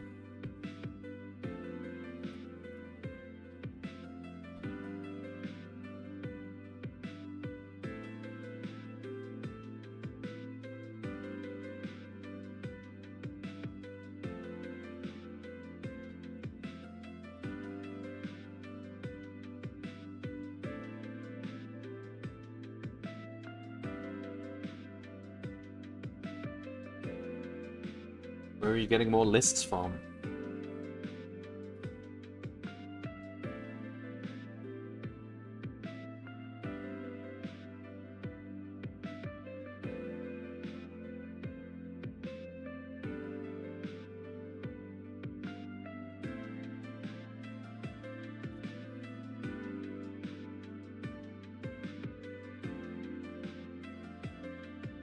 Ah!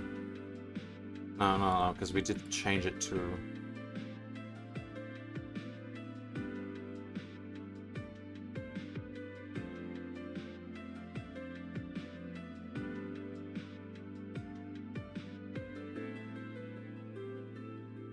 Yeah, that needs to be a tuple as well.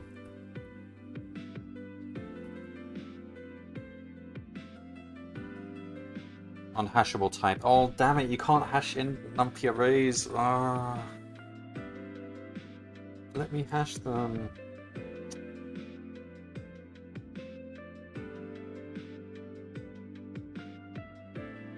Can I rewrite the numpy array definition on the spot?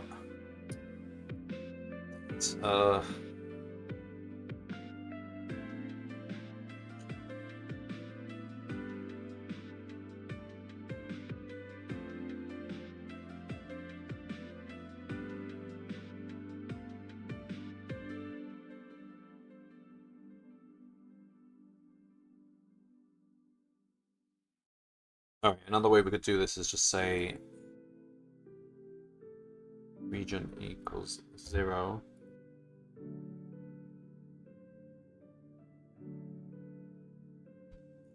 To remaining equals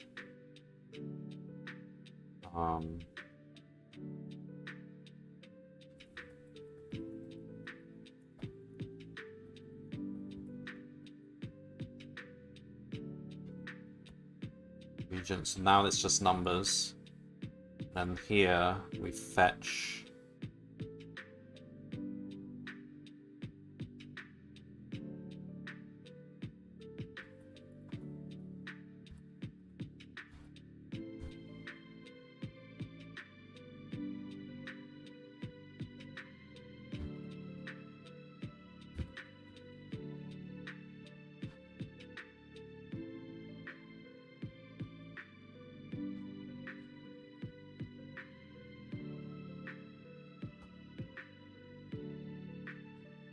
them.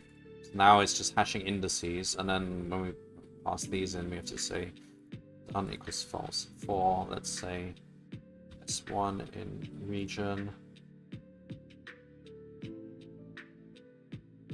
S2 in enumerate scanners, to be, so this is going to be remaining.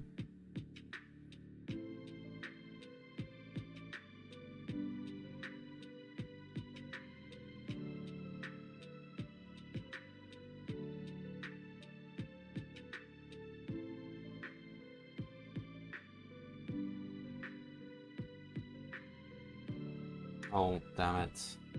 Then we need to handle the transformations. Okay. We just redefine the scanner. Like, we don't need what it looked like before. We don't need,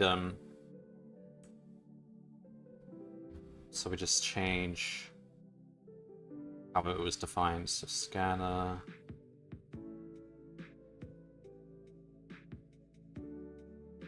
Scanners S2 equals transformation region dot end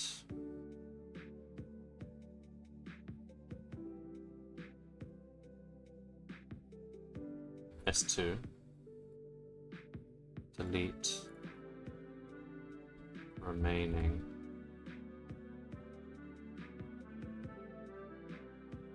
I.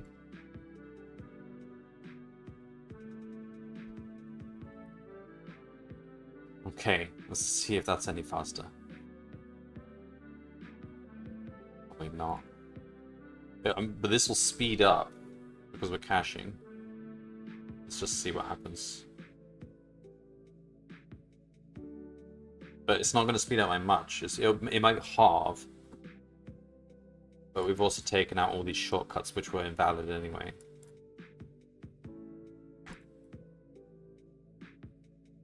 So yeah, it's not. No, yeah. Let's leave it till next. At the very least, let's just make sure this still works in the test data.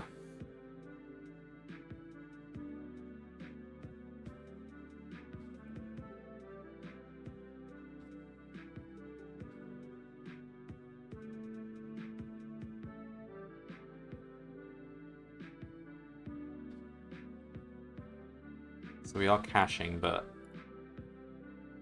that only avoids some duplicates.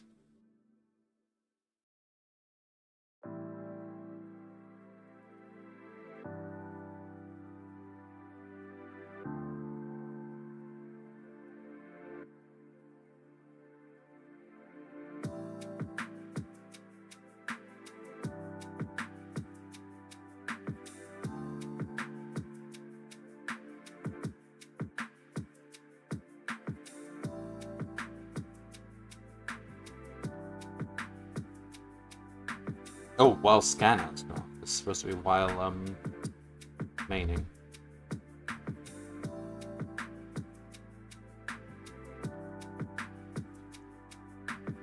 Alright. If this is correct, then I'll just worry about this next time. And if it's not correct, I'll also just worry about it next time, but that just means there's more to worry about.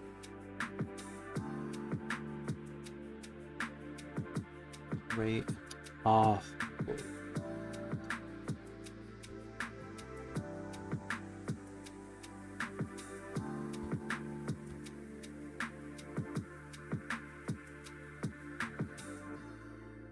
Just keep a dictionary of scanners now.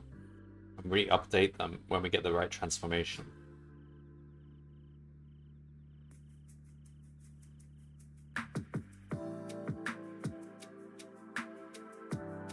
$79. Now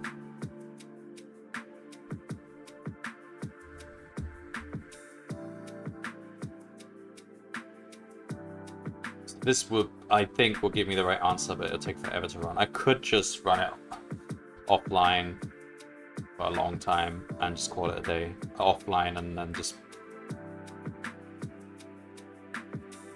do a stream where I pull up the answer and then look at part 2. I don't know.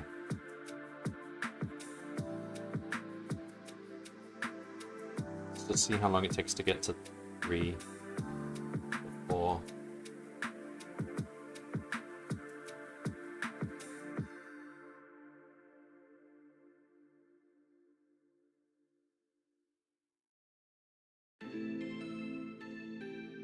I mean, this should be correct now because, yeah, we're not ruling out.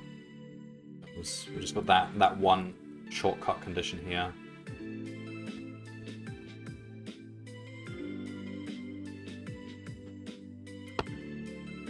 Well, I mean, not necessarily correct though, because there could be triangles which match but don't actually correspond to 12 matching vertices. He absolutely could have done that.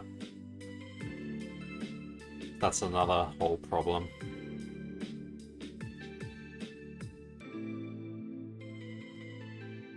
Uh,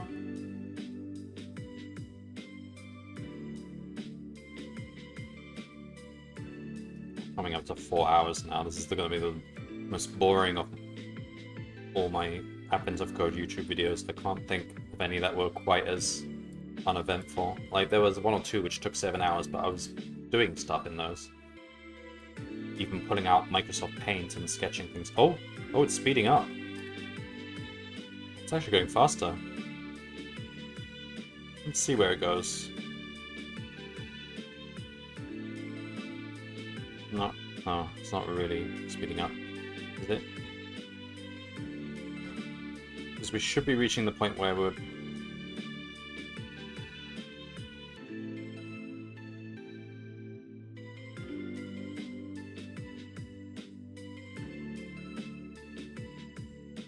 ruling out all those things. The more things we have in region, the more things we have cached that we don't need to repeat. So we should only be running like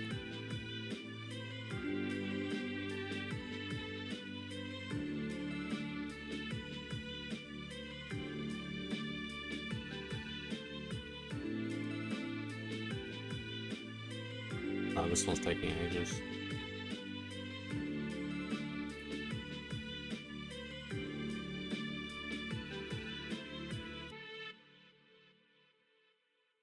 I mean, that one went quickly, I guess, because it just found one early, that's all.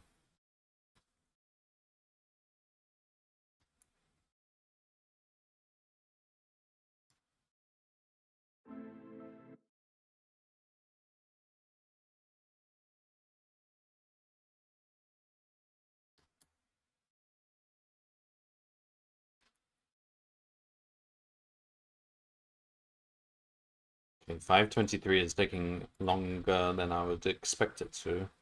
So maybe the data is a bit tricky, which is all the more reason to use that other approach.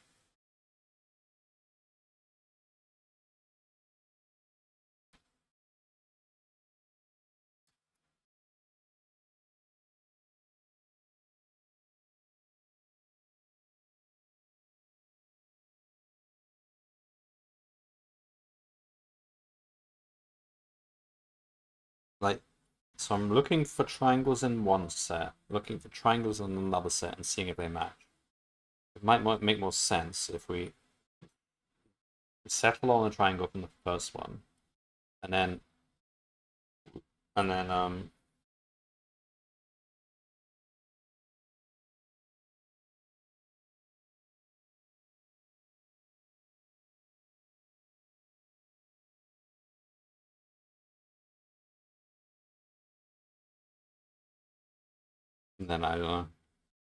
22.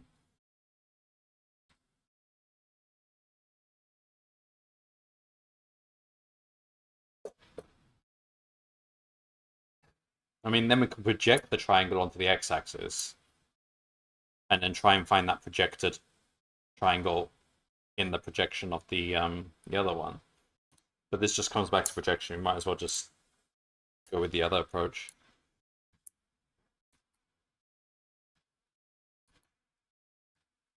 I can't tell if this is going to speed up or just take roughly the same amount of time. It should speed up because there's fewer things on the right to check, and we're ruling out things from the left if they've already been tried against several of the remaining things before. Yeah, it looks like it might actually speed up.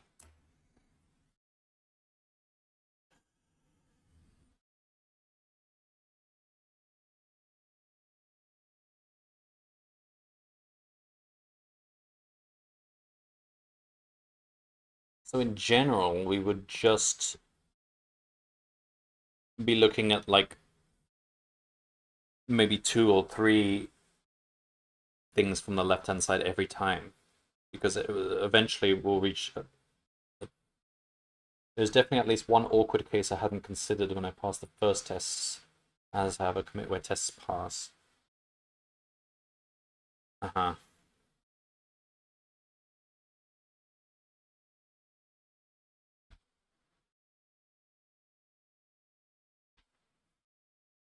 So this should, in theory, speed up, because then we have fewer things on the right to check against, and we would hope that maybe the majority of the things on the left are exhausted and cached away.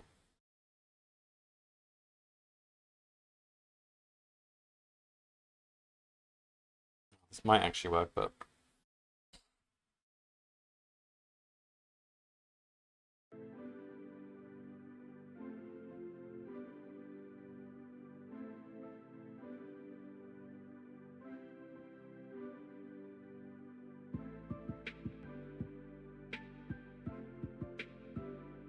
nope.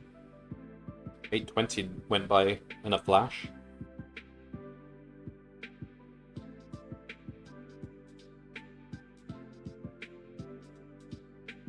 That's good. Sometimes it just goes by quickly. So it's like it was probably the 8th thing that got added just matched up with whatever was next in the remaining set.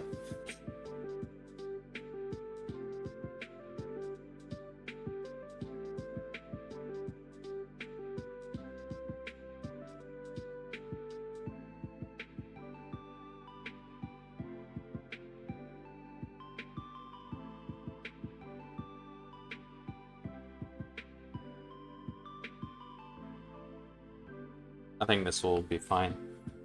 And if it's correct, then... Oh man, I forgot to add in and just like print the beacons. Probably need them.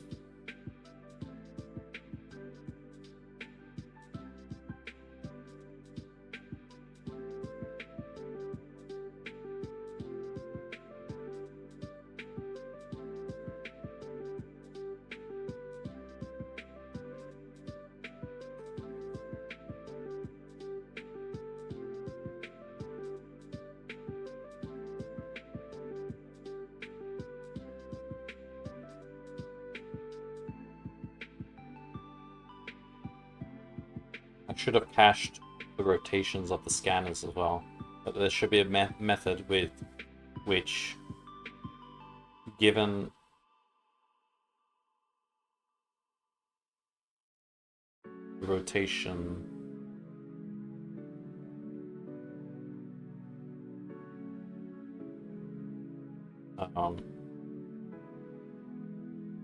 actually it doesn't have to be caching, it can just be a full table of all possible rotations of all scanners. Then it's just a lookup table. And you look up the list of rotated set of scanners, because we're doing those rotations every time.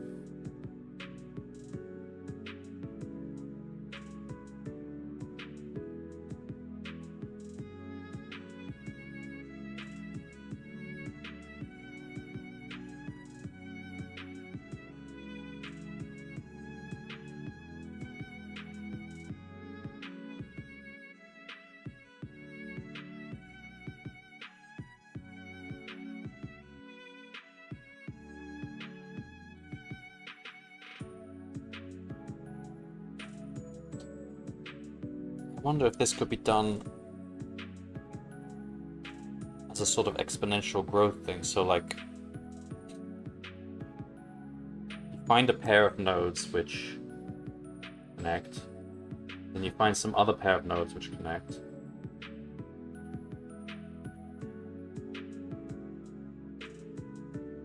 And then you've got 2 disjoint pairs, and now but you only need to apply 1 search to connect those 2 sets. So you could sort of double this each time, and you wouldn't need as many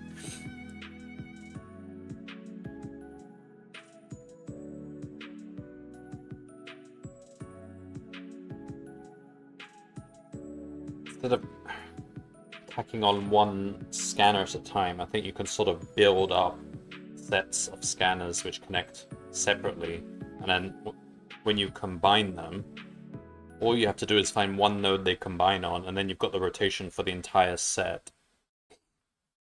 That's interesting. So that might actually be a lot quicker, because instead of linear growth, instead of linear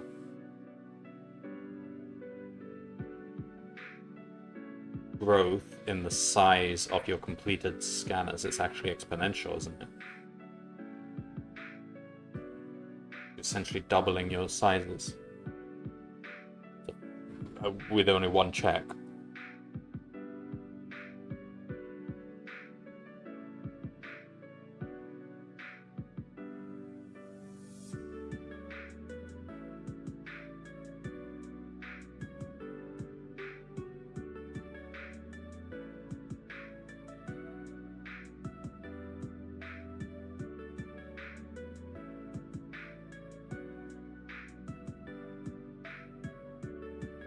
It's like a quicksort type thing.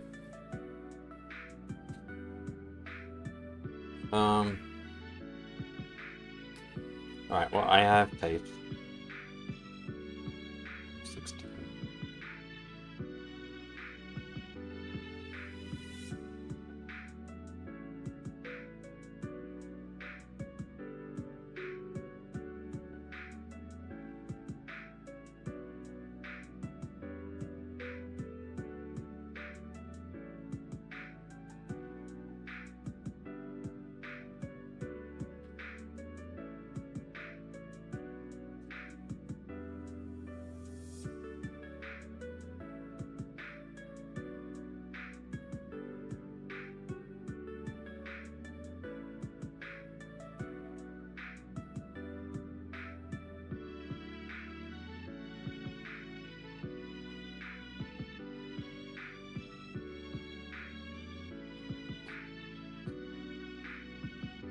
Yeah, I think the best approach really is just anything that takes advantage of projecting onto the X, Y, or Z axis independently. Whether it be at the very start or after you've computed a triangle or something.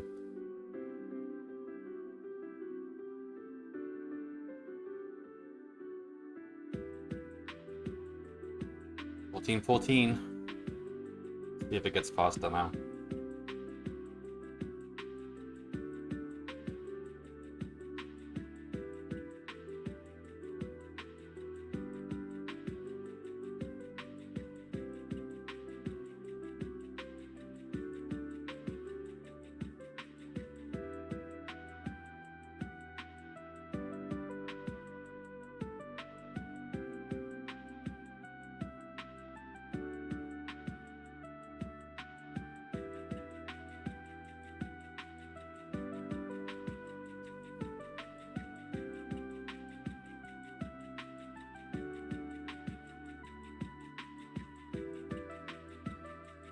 I never pasted an answer into the site yet. Yeah, because I never got a final number.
Whoa! Okay, 1711. It's getting faster. 1810.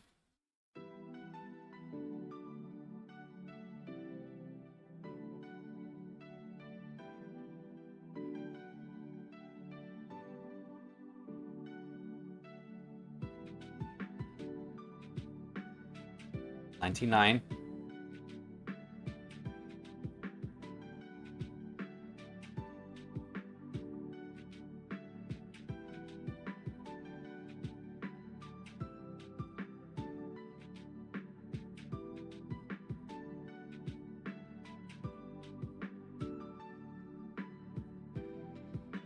Yeah, caching actually does more than half the time, because you're sort of halving each side. Well, not... It's reducing the exponent. It doesn't become fully quadratic. It sort of behaves like it's...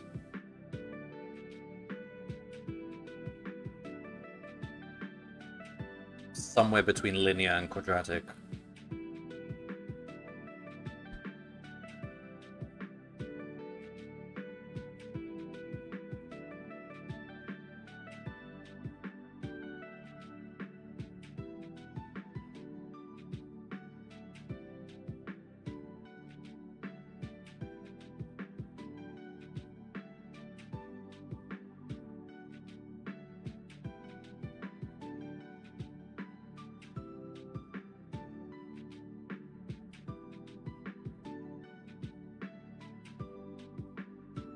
The 8, come on, it shouldn't take long now.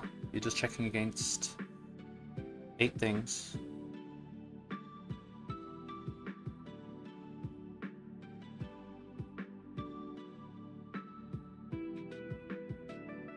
$21.7. 23.5.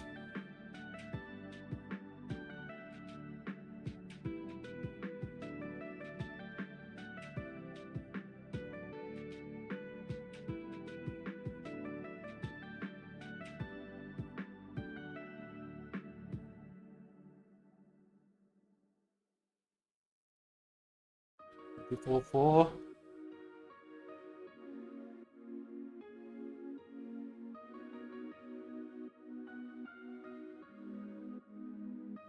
Yeah, this has got to be the longest part 1 I've ever done. These. Or it could be... There could be one other problem that's close, maybe.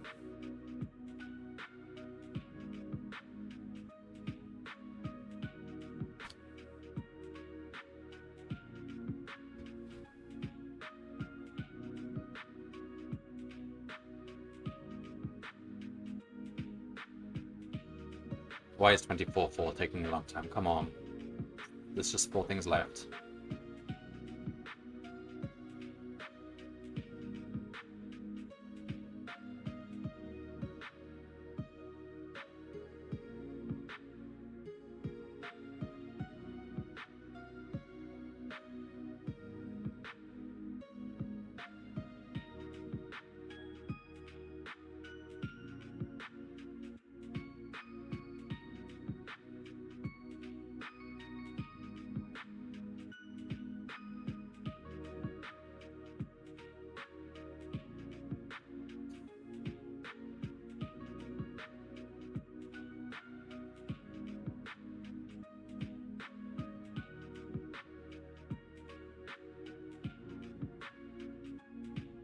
I mean, instead of region being several scanners, it should just be one scanner where I'm just actually just merging the beacons in.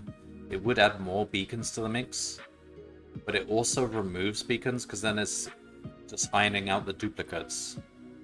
So overall, it will probably be better than... Oh, but wait, the 12 thing would no longer... It would still be 12 in common...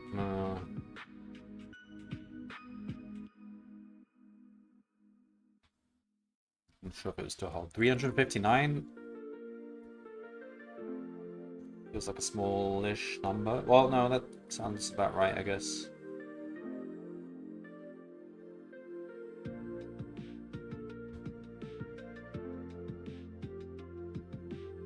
That's correct. 359.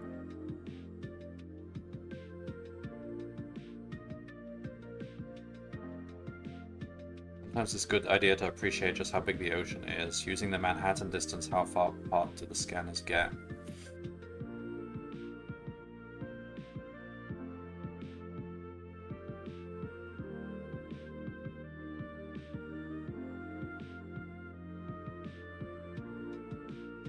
sake, I should have stored all the scanner data.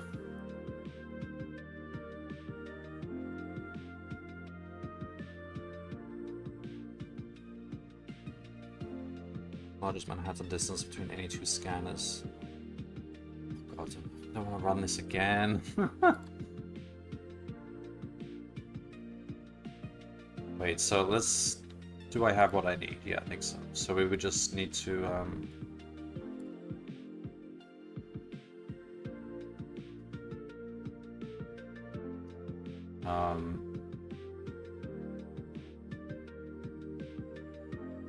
well, the largest Manhattan distance between any...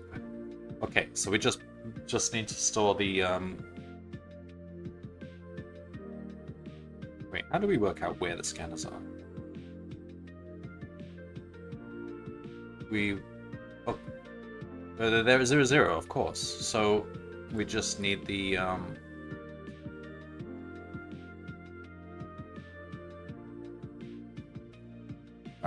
I think I might do that one offline, and just maybe once I've written the remaining code. I mean, we just need to basically we just need to make a list of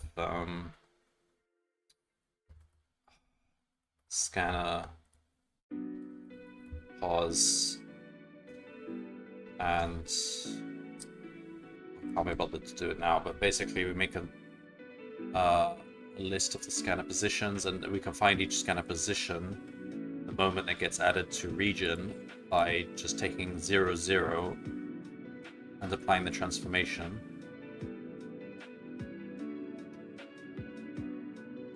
And then just run this process again, and we'll have a list of the scanners, and then just do a quadratic search to find the largest distance between them.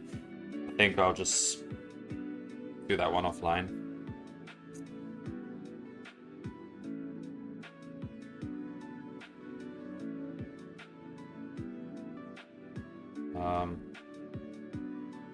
Or at least I could write the code now, I suppose, and then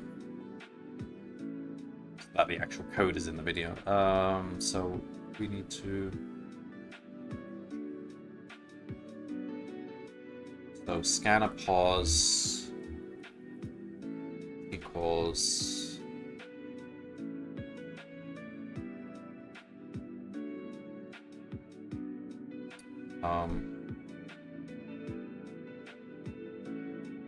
so the first scanner is 0, 0, 0, so it's going to be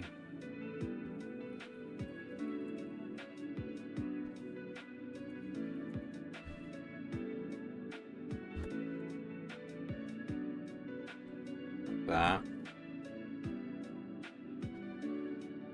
And then while we do this, every time we add to the region, we also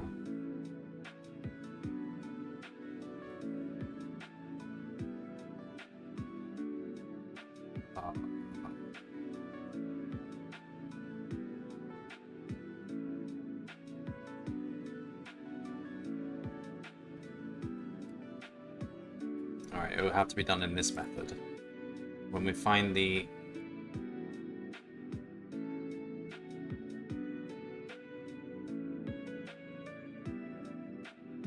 So let's rotate the scanner.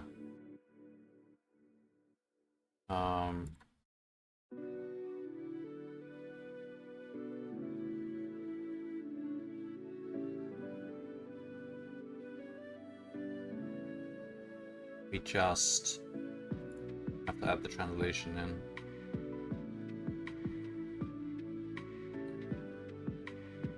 Scanner pause dot append that translation. It doesn't even matter which way it is. We'll get the Manhattan distance. Well, it does matter which way it is when we're comparing with the other ones, but yeah, relatively that's the right translation. And at the end, we have scanner pause.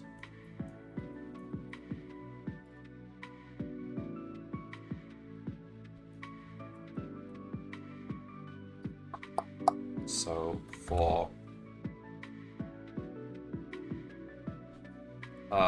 largest distance equals 0, For A in scanner, pause.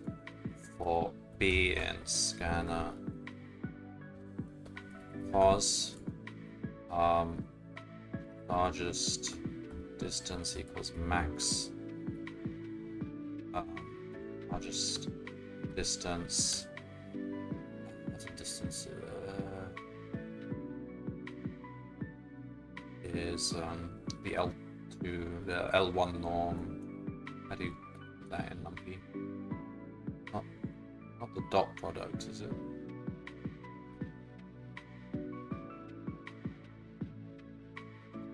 NumPy L1 norm. L1 distance. In ouch.norm.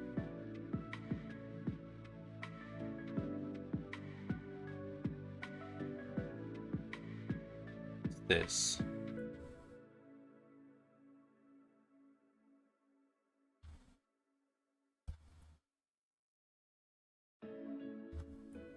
mp.sum, mp.absolute value a minus b.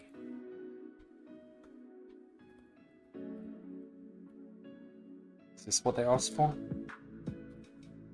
Largest Manhattan distance between any two scanners, yeah, and that includes 0, 0. Test it on the input, then they're the test data.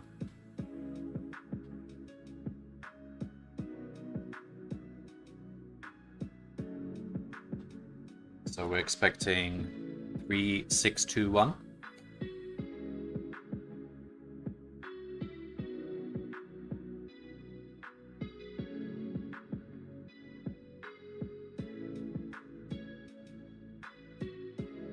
Yes, okay. So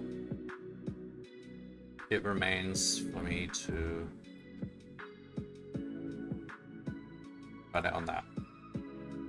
I could just run that now, but I'm gonna keep that in the video. I will, for the first time ever in any of my Advent of Code things, I'll do a time skip. But you can assume if you viewers at home want to see what it would look like, then you can just skip back in the video to where I ran it before and just watch that whole thing again. Like 20 minutes or so. You want the authentic experience. Yeah. So, see you in the future. I guess I'm in the video there as well.